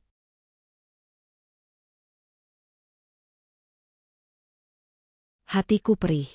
Aku memiliki wanita hebat itu. Aku memilikinya dalam genggamanku. Tapi aku lepaskan demi perempuan yang kini berjalan di belakangku sambil mengeluh kepanasan, perempuan yang bahkan enggan merawat anak kandungnya sendiri jika tidak ada uang. Penyesalan itu datang bagai ombak besar yang menghantam karang. Tapi aku tahu, sudah terlambat. Sangat terlambat. Arini di baliho itu tersenyum, seolah mengejekku. Rasakan, Bram. Inilah harga yang harus kamu bayar untuk sebuah pengkhianatan. Hari Minggu yang seharusnya tenang berubah menjadi mimpi buruk lainnya. Namun kali ini, aku sudah siap. Aku sedang duduk di teras belakang, menikmati secangkir teh chamomile sambil membaca laporan keuangan kuartal perusahaan di iPad. Suasana damai itu pecah ketika Pak Ujang berlari tergopoh-gopoh dari pos depan. Bu Arini. Gawat, Bu. Aku meletakkan cangkir tehku perlahan. Ada apa, Pak Ujang? Bram lagi? Bukan cuma Pak Bram, Bu, tapi rombongan. Pak Ujang tampak panik. Ada satu mobil elf masuk ke jalan depan rumah. Isinya orang-orang tua, pakai baju batik dan peci. Mereka teriak-teriak minta gerbang dibuka. Pak Bram ada di depan memimpin mereka. Alisku terangkat sebelah. Rombongan? Rupanya Bram sadar dia tidak bisa melawanku sendirian, jadi dia membawa pasukan. Kemungkinan besar itu adalah paman-paman dan bibi-bibinya dari kampung, tetua keluarga yang sangat dihormati Bram dan ibunya. Strategi yang klise, trial by mob. Mengadiliku dengan masa keluarga untuk memaksaku tunduk karena rasa malu. Biarkan mereka masuk ke halaman depan. Pak, perintahku tenang. Pak Ujang melongo. Ibu yakin? Mereka kelihatan marah sekali, Bu. Buka gerbangnya. Biarkan mereka masuk ke pekarangan, tapi jangan izinkan satu orang pun naik ke teras rumah sebelum saya keluar. Siapkan juga CCTV agar merekam semuanya dengan jelas. Pak Ujang mengangguk ragu, lalu berlari kembali ke depan. Aku berdiri, merapikan dres rumahku yang sopan namun elegan.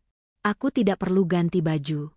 Aku ingin mereka melihatku santai, berkuasa, dan tak terintimidasi di rumahku sendiri. Aku mengambil sebuah map tebal berwarna biru dari meja kerjaku. Senjataku sudah siap di sana. Saat aku melangkah keluar menuju teras depan, pemandangan di halaman rumahku sudah seperti pasar kaget. Ada sekitar 10 orang berdiri bergerombol. Aku mengenali Pak Dejoyo, paman tertua Bram yang menjadi tokoh masyarakat di desanya, Bude Sumi yang bermulut pedas, dan beberapa sepupu Bram. Di tengah-tengah mereka, berdiri Bram dengan wajah memelas yang dibuat-buat, menggendong Dava yang sedang tidur. Di sebelahnya, ibu mertua duduk di kursi roda lipat yang entah mereka pinjam dari mana, padahal kemarin ibu masih bisa jalan, berakting seolah sekarat. Laras berdiri di belakang, menunduk dengan pose terzalimi yang sudah dilatih. Assalamualaikum. Suara bariton Pak Dejoyo menggelegar. Waalaikumsalam. Jawabku datar, berdiri di puncak tangga teras, menatap mereka dari ketinggian. Ada acara apa ini bawa rombongan sirkus ke rumah saya? Wajah Pak Dejoyo memerah padam. Jaga mulutmu, Arini. Kami ini orang tua. Kami datang jauh-jauh dari kampung karena mendengar aduan Bramantio. Benar, timpal Bude Sumi. Tega benar kamu ya, Rin? Kami pikir kamu wanita baik-baik. Ternyata kamu iblis berhati batu. Suami sendiri diusir, mertua yang sakit-sakitan ditelantarkan di jalanan. Di mana hati nuranimu? Bram menatapku dengan tatapan kemenangan tersembunyi. Lihat, Rin, matanya seolah berkata, kamu tidak bisa melawan seluruh keluarga besarku. Arini. Bram mulai bersuara, nadanya bergetar penuh drama. Aku tidak minta hartamu. Aku cuma minta keadilan. Lihat ibu, Rin. Ibu sakit parah karena stres tidur di penginapan murah. Lihat Dava, bayi tak berdosa ini butuh tempat yang layak. Tolonglah, izinkan kami tinggal di paviliun belakang saja. Demi kemanusiaan. Kasihan sekali, seru para sepupu Bram, memanas-manasi suasana. Dengar itu, Arini. Pak De Joyo menunjuk wajahku dengan tongkat kayunya. Sebagai istri, tugasmu itu mengabdi. Suami mau nikah lagi itu hak dia sebagai laki-laki, apalagi niatnya menolong yatim piatu. Harusnya kamu dukung, bukan malah ngamuk kayak orang kesurupan. Ingat dosa. Aku mendengarkan semua caci maki itu tanpa berkedip. Aku membiarkan mereka menumpahkan semua racunnya. Setelah suasana sedikit hening karena mereka kehabisan napas, aku tersenyum tipis. Dingin. Sudah bicaranya? Sudah puas memaki saya? Tanyaku pelan tapi menusuk. Aku menuruni 2 anak tangga, mendekati mereka namun tetap menjaga jarak aman. Pak De Joyo, Bude Sumi, sapaku sopan. Kalian bilang Bram berniat mulia menolong yatim piatu? Kalian bilang saya istri durhaka? Faktanya begitu, sentak Bude Sumi. Baik, mari kita bicara fakta. Aku membuka map biru yang kupegang. Aku mengeluarkan selembar kertas, hasil print dari laboratorium medis dan akta kelahiran Dava yang sempat difoto oleh orang suruhanku saat Bram lengah di penginapan. Ya, aku menyewa orang untuk mengawasi mereka. Fakta pertama, suaraku lantang. Pak D bilang Bram menikah lagi karena kasihan pada gadis yatim piatu? Laras, coba angkat wajahmu. Laras tersentak, menatapku takut-takut. Kalian tahu siapa Laras? Tanyaku pada kerumunan itu. Dia bukan gadis sebatang kara dari antah berantah. Dia adalah mantan pemandu karaoke di kota sebelah desa kalian. Orang tua Laras masih hidup, sehat walafiat di Banyumas. Dia kabur dari rumah karena terlilit utang arisan. Bohong, teriak Laras panik. Mas Bram, dia fitnah aku. Saya punya fotokopi KTP dan kartu keluarga orang tua Laras di sini. Aku melemparkan kertas itu ke arah Pak De Joyo. Silakan dibaca. Bapak Sugeng dan Ibu Murni masih hidup. Jadi, yatim piatu dari mana yang kalian maksud? Pak De Joyo menangkap kertas itu dengan tangan gemetar. Dia membacanya, lalu matanya melotot ke arah Bram. Bram mulai berkeringat dingin. Bram ini benar? Tanya Pak De Joyo. Itu data lama, Pak De. Orang tuanya sudah meninggal baru-baru ini, elak Bram panik. Meninggal minggu lalu saat saya telepon mereka untuk konfirmasi, potongku cepat. Mereka kaget anak gadisnya dibawa kabur laki-laki beristri.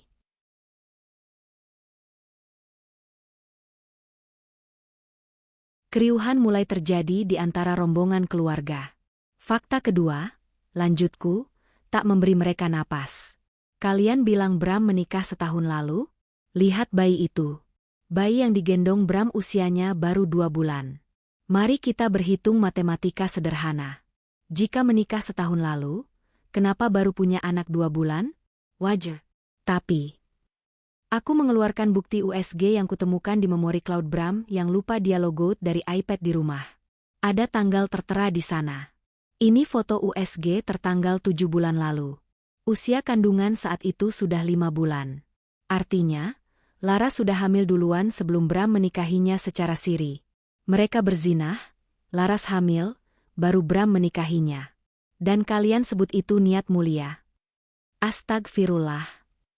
Gumam beberapa bibi Bram, menutup mulut tak percaya.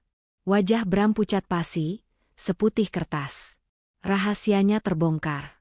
Topeng, pemuda alim, yang dia pakai di depan keluarga besarnya hancur berkeping-keping. Dan fakta ketiga, aku mengeluarkan bukti mutasi rekening koran yang sudah di stabilo merah. Kalian tahu dari mana Bram punya uang untuk menikahi Laras dan menyewa rumah kontrakan mewah untuk Laras di kampung sebelum dibawa ke sini. Aku menatap ibu mertua yang pura-pura lemas di kursi roda. Ibu tahu kan? Uang renovasi atap rumah ibu yang 50 juta itu tidak pernah dipakai beli genteng, kan? Dipakai buat mas kawin Laras. Aku beralih ke Pak De Joyo lagi. Dan Pak De, ingat uang sumbangan untuk pembangunan masjid desa yang Bram minta dari saya 6 bulan lalu? 100 juta rupiah? Saya transfer ke rekening Bram. Pak De Joyo terhenyak. Sumbangan? Bram bilang ke kami itu uang pribadinya. Dan jumlahnya cuma 10 juta yang dia kasih ke panitia masjid. 90 jutanya dia pakai untuk stay cation di Hotel Bintang 5 bersama Laras saat saya sedang dinas luar kota. ujarku datar sambil menunjukkan bukti reservasi hotel atas nama Bramantio dan Laras. Hening. Keheningan yang mencekam menyelimuti halaman rumahku.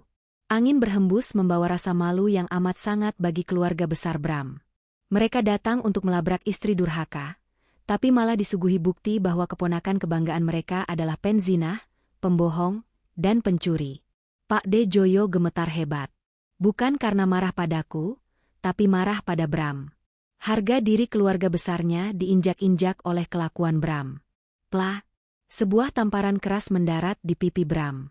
Bukan dariku, tapi dari Pak De Joyo. Kurang ajar kamu, Bram, bentak Pak De Joyo, suaranya parau karena emosi. Kamu permalukan kami. Kamu bilang Arini yang jahat. Kamu bilang Arini pelit. Ternyata kamu maling. Kamu zinah. Kamu bohongi Pak De soal uang masjid. Pak De, ampun Pak De. Bram hampir menjatuhkan Dava saking kagetnya. Dia bersimpuh di kaki pamannya. Saya hilaf. Arini memutarbalikkan fakta. Diam kamu. Pak De Joyo menendang bahu Bram hingga terguling. Bukti di tangan saya ini jelas. KTP orang tua perempuan itu jelas. Mutasi rekening jelas. Kamu mau elak apa lagi? Bude Sumi yang tadi garang padaku, kini menatapku dengan wajah memelas dan malu.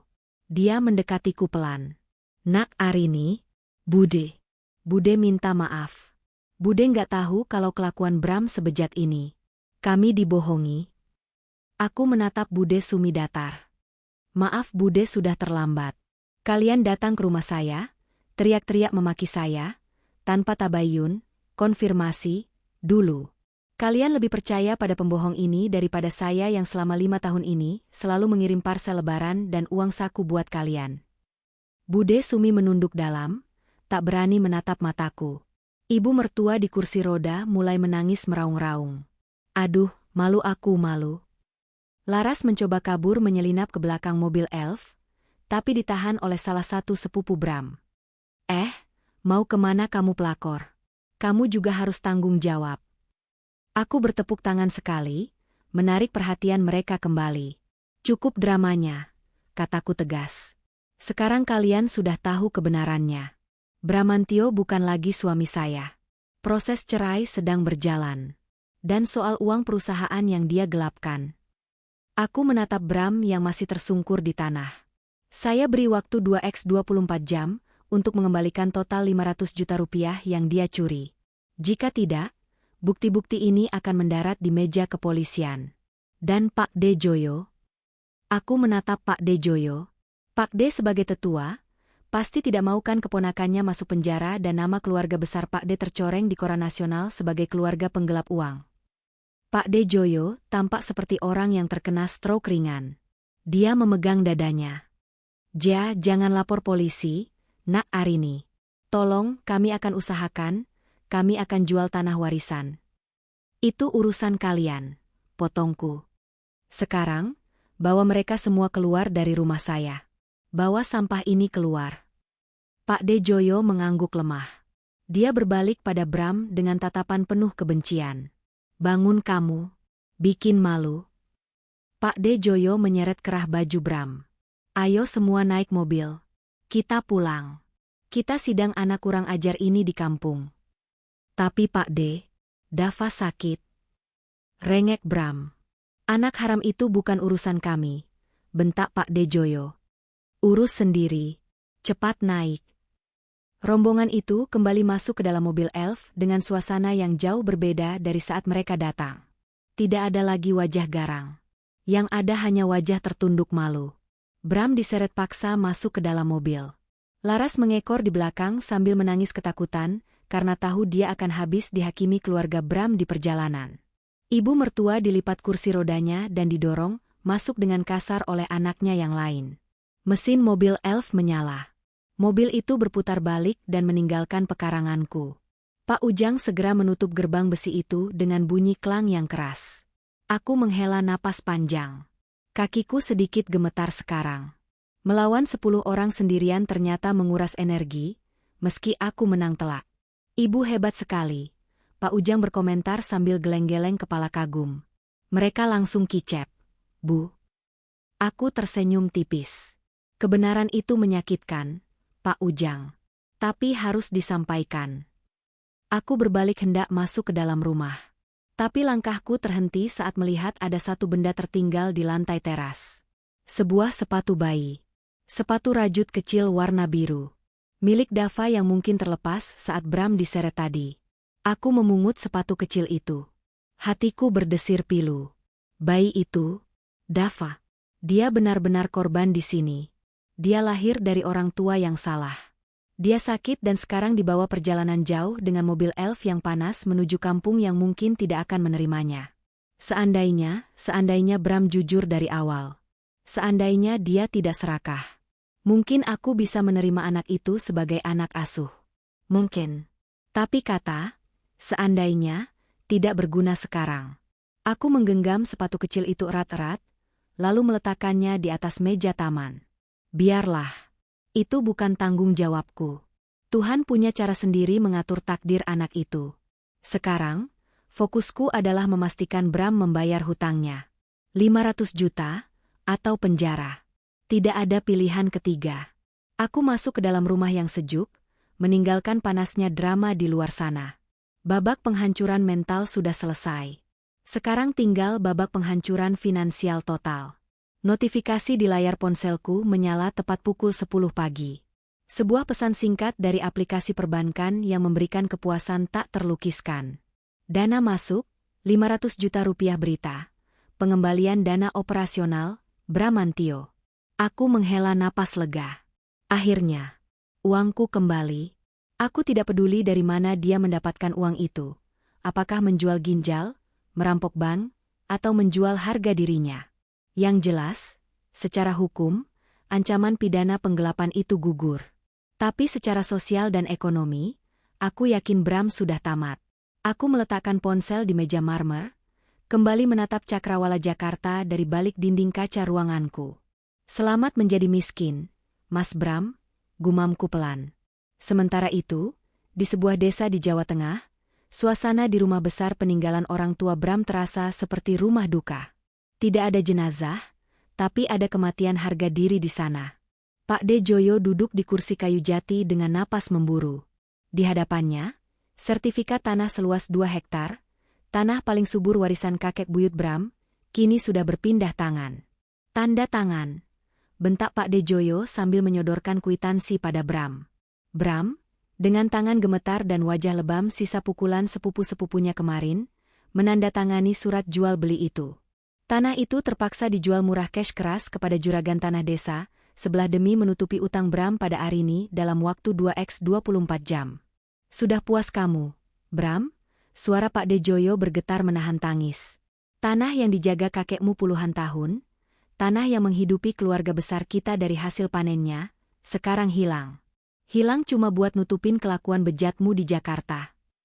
Maaf, Pak De, saya janji akan ganti nanti kalau sudah kerja lagi. Cicit Bram, tak berani mengangkat wajah. Kerja apa? Sembur Bude Sumi. Namamu sudah jelek. Arini itu orang berkuasa, dia pasti sudah blacklist namamu di mana-mana. Kamu itu sekarang cuma pengangguran yang jadi beban keluarga. Ibu mertua duduk di pojokan sambil menangis sesenggukan. Oh alah, Gusti, nasibku kok begini amat. Rumah bocor nggak didandanin, malah tanah warisan melayang. Ini semua gara-gara ibu juga. Pak De Joyo menunjuk adiknya itu. Kalau ibu nggak manja, nggak gila hormat, dan didik anak benar, si Bram nggak bakal berani macem-macem sama Arini. Sekarang rasakan. Kalian berdua jangan harap dapat jatah, apa-apa lagi dari keluarga besar. Anggap saja warisan kalian sudah habis diambil hari ini. Vonis itu jatuh. Bram dan ibunya resmi dikucilkan secara ekonomi oleh keluarga besar. Setelah urusan pembayaran selesai dan uang ditransfer ke rekening Arini, Pak De Joyo mengusir mereka. Pergi kalian. Saya muak lihat muka kalian di rumah pusaka ini. Bawa perempuan gatal itu sekalian. Bram, ibunya, dan Laras yang sejak tadi diam ketakutan, terpaksa angkat kaki. Mereka tidak punya tujuan. Rumah ibu di kampung ini kondisinya memprihatinkan. Atapnya bocor parah dan tidak layak huni saat musim hujan. Ditambah lagi, Tatapan tetangga desa yang sudah mendengar gosip membuat mereka tidak betah. "Kita kemana, Mas?" tanya Laras saat mereka berdiri di pinggir jalan desa dengan tas-tas besar. Dava menangis kepanasan. "Kita balik ke Jakarta," putus Bram dengan nekat. "Di sini kita bakal mati dihakimi tetangga. Di Jakarta, setidaknya orang gak peduli urusan orang lain. Kita cari kos-kosan murah di pinggiran. Aku akan coba jadi ojek online atau apa saja." Laras mendengus kasar, tapi tak punya pilihan lain. 3 minggu berlalu. Kehidupan Bram berputar 180 derajat. Dari seorang manajer yang duduk di ruangan ber-AC, kini dia menjadi kuli panggul di pasar induk Kramat Jati pada malam hari, dan serabutan di siang hari. Motor Pajero-nya tinggal kenangan. Kini dia menyewa motor bebek butut harian untuk mobilitas. Mereka tinggal di sebuah kamar petak sempit di gang tikus yang lembab. Ibu mertua yang dulu sok nyonya besar, kini harus mencuci baju sendiri di kamar mandi umum yang bau, karena laundry terlalu mahal.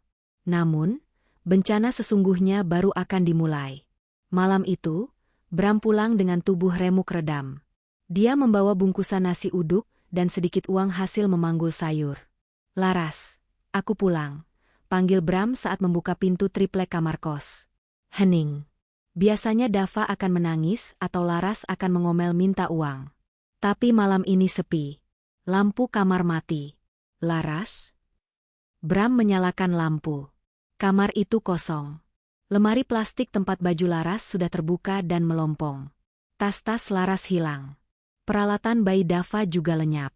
Di atas kasur busa yang tipis, hanya ada ibu mertua yang tertidur pulas, atau mungkin pingsan karena kelelahan.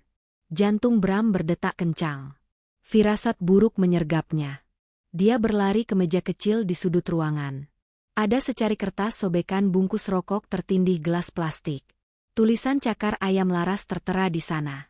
"Mas Bram, aku pulang ke rumah orang tuaku di Banyumas. Jangan cari aku. Aku nggak sanggup hidup melarat begini. Dava sakit-sakitan terus di sini. Susu nggak kebeli, bedak nggak ada. Kamu laki-laki gagal. Mantanku yang dulu mau terima aku lagi, dia janji mau lunasin utang orang tuaku asal aku balik sama dia. Dia juragan beras, bukan kuli pasar kayak kamu sekarang. Anggap saja nikah siri kita bubar. Toh nggak ada surat resminya. Bye." Dunia Bram runtuh untuk kedua kalinya.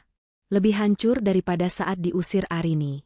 Laras, wanita yang demi dia Bram rela membuang Arini, rela kehilangan pekerjaan, rela dimusuhi keluarga, kini mencampakkannya begitu saja karena dia miskin. Arg. Bram berteriak histeris, merobek kertas itu dan membanting gelas plastik hingga pecah. Ibu mertua terbangun kaget. "Ada apa, Bram? Kenapa teriak-teriak malam-malam?" Bram jatuh berlutut, menangis meraung-raung seperti anak kecil. "Laras pergi, Bu.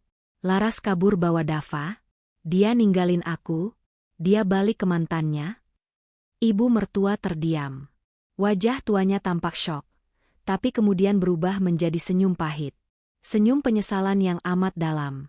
"Ya," lirih ibu mertua. "Itulah harga yang kamu bayar, Bram. Kamu buang berlian demi kerikil.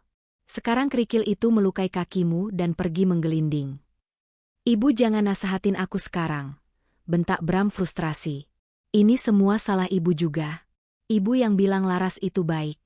Ibu yang bilang Laras itu penurut." "Ibu salah," teriak ibu mertua balik, air matanya tumpah. "Ibu mata duitan. Ibu silau sama pujian Laras.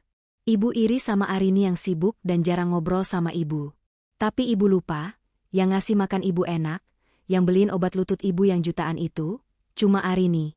Si Laras, dia cuma mau uangmu. Begitu uangmu habis, dia pergi." Ibu dan anak itu menangis bersama di dalam kamar sempit yang pengap. Menangisi kebodohan mereka. Menangisi keserakahan mereka.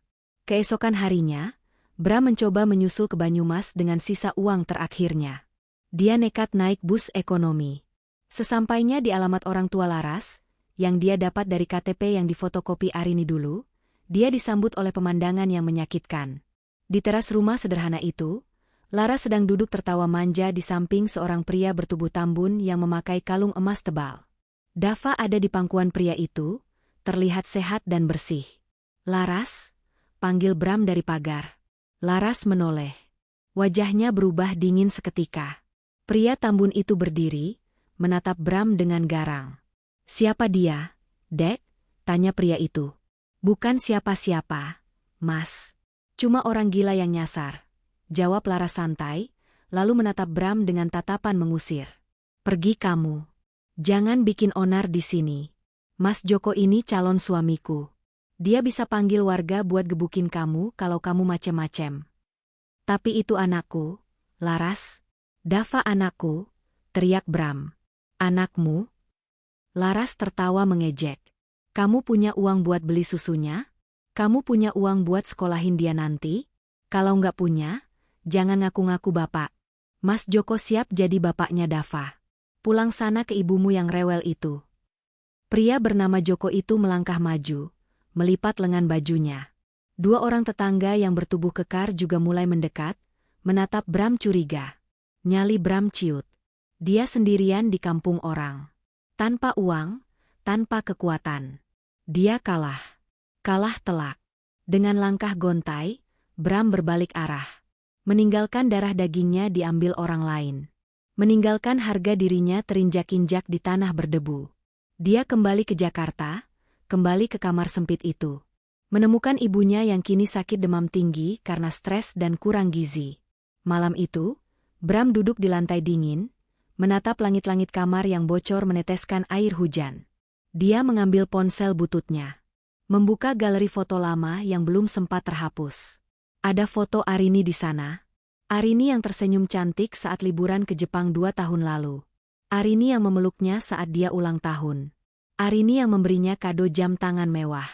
Arini, istri sempurna yang dia sia-siakan demi nafsu sesaat. "Rin," bisiknya parau. "Maafkan aku, Rin. Aku hancur." Ruang sidang Pengadilan Agama Jakarta Selatan. Tok, tok, tok. 3 kali ketukan palu hakim menggema di ruangan yang hening itu.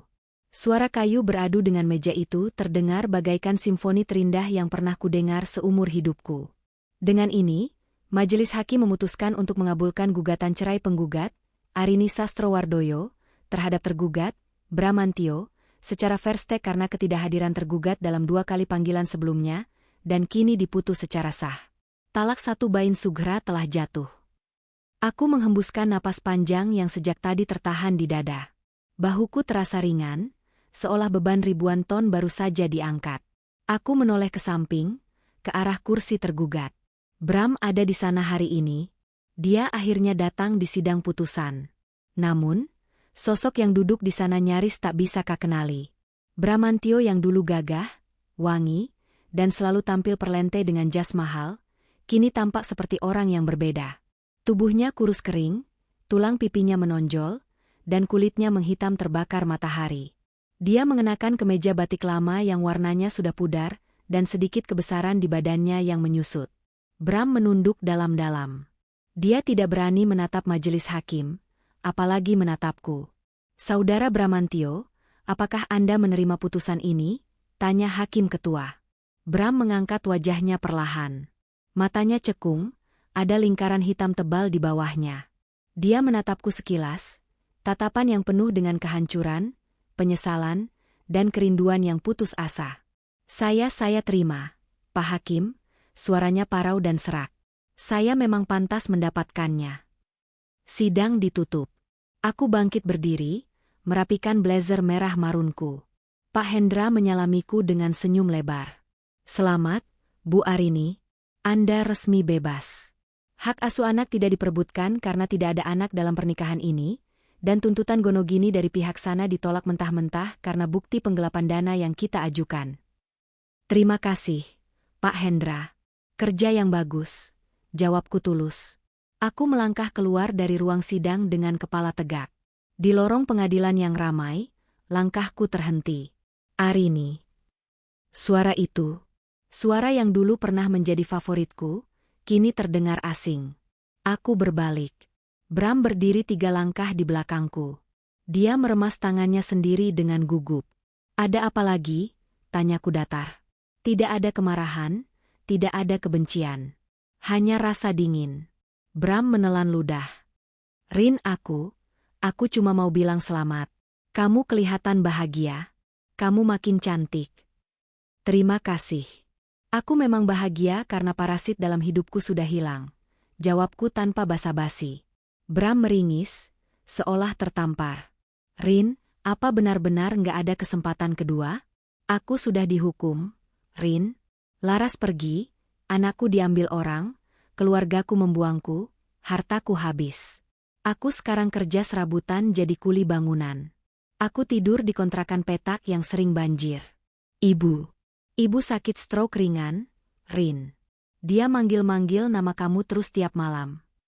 Mendengar kondisi ibu mertua, ralat, mantan ibu mertua, hatiku sedikit terusik rasa iba.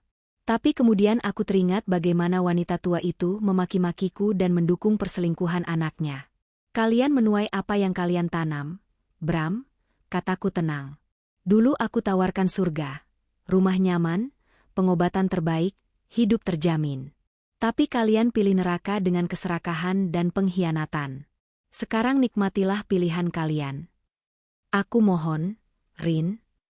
Bram tiba-tiba berlutut di lantai lorong pengadilan yang dingin, mengabaikan tatapan orang-orang yang lalu lalang. Bantu aku sedikit saja, buat biaya obat ibu. Atau kasih aku kerjaan. Jadi tukang sapu di kantormu juga nggak apa-apa. Aku nggak sanggup lihat ibu menderita. Aku menatap puncak kepala laki-laki yang pernah kutiduri selama 5 tahun itu. Laki-laki yang dulu berjanji akan melindungiku, tapi malah menusukku. Aku membuka tasku. Mengambil dompet. Bram mendongak. Matanya berbinar penuh harap melihat aku memegang dompet. Aku mengeluarkan 2 lembar uang 100.000 rupiah. Aku menjatuhkannya tepat di hadapannya. Ini sedekah terakhirku. Beli obat untuk ibumu. Dan jangan pernah muncul di hadapanku, di kantormu, atau di kehidupanku lagi. Kalau kamu berani mendekat, restraining order, perintah penahanan, akan berlaku dan kamu akan tidur di penjara. Aku berbalik, melangkah pergi meninggalkan Bram yang memungut uang itu dengan tangan gemetar dan air mata bercucuran. Di luar gedung pengadilan, sopir baruku sudah menunggu dengan pintu mobil Alphard putih yang terbuka. Aku masuk ke dalam kesejukan mobil, meninggalkan panasnya masa lalu di belakang. Ke kantor, Bu? Tanya sopir. Tidak, Pak. Ke bandara. Saya ada jadwal penerbangan ke Singapura. Ada kontrak besar yang harus saya tanda tangani. 1 tahun kemudian. Suasana Grand Ballroom Hotel Bintang 5 di Jakarta itu begitu gemerlap. Lampu kristal memendarkan cahaya keemasan. Ratusan tamu undangan dari kalangan pebisnis elit hadir dengan pakaian terbaik mereka. Di atas panggung, pembawa acara berbicara dengan antusias. Dan inilah penghargaan utama kita malam ini. Best CEO of the Year dan Inspirational Woman Award jatuh kepada Ibu Arini Sastrowardoyo dari Arini Group. Tepuk tangan membahana. Aku berdiri dari kursiku, tersenyum lebar. Aku mengenakan gaun malam berwarna emas yang membalut tubuhku dengan sempurna. Wajahku berseri-seri. Setahun ini, perusahaanku meroket. Setelah membuang beban operasional yang tidak perlu, baca, Bram, dan membersihkan kebocoran keuangan, keuntungan perusahaan naik 200%. Aku membuka cabang di 3 negara. Aku naik ke panggung, menerima trofi kristal itu. Cahaya blitz kamera menghujaniku. Terima kasih, ucapku di depan mikrofon. Penghargaan ini saya dedikasikan untuk semua wanita yang pernah merasa jatuh, dikhianati, dan diremehkan. Ingatlah, rasa sakit adalah bahan bakar terbaik untuk kesuksesan. Jangan pernah biarkan orang lain memadamkan cahayamu, apalagi orang yang tidak tahu cara menghargaimu. Sebuah televisi tabung kecil di pojok warung sedang menyiarkan berita infotainment. Wajah Arini yang cantik dan bercahaya memenuhi layar, sedang memegang piala. Arini Sastrowardoyo membuktikan bahwa perceraian bukanlah akhir, melainkan awal kesuksesan. Suara narator TV terdengar riang. Di salah satu bangku kayu warung itu, seorang pria dengan pakaian lusuh sedang makan nasi dengan lauk tempe orek dan sayur nangka. Tangannya kasar, penuh kapalan dan luka gores sisa mengangkut semen. Itu Bram. Dia berhenti mengunyah saat melihat wajah mantan istrinya di layar TV. Sendok di tangannya bergetar.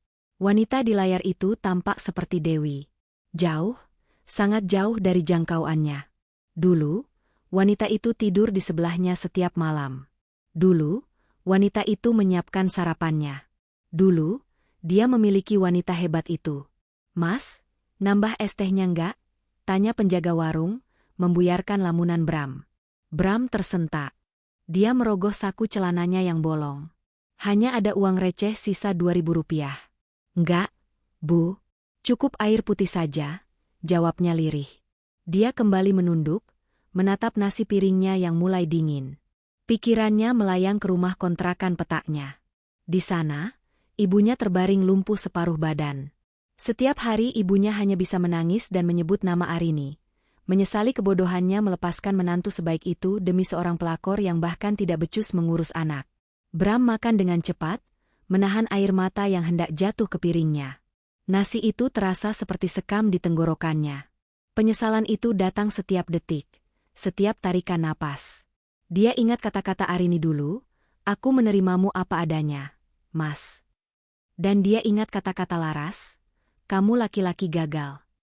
Bramantio, pria yang dulu merasa dirinya raja yang bisa memiliki segalanya, istri kaya dan selingkuhan muda, kini berakhir menjadi debu di bawah sepatu kehidupan. Dia kehilangan segalanya.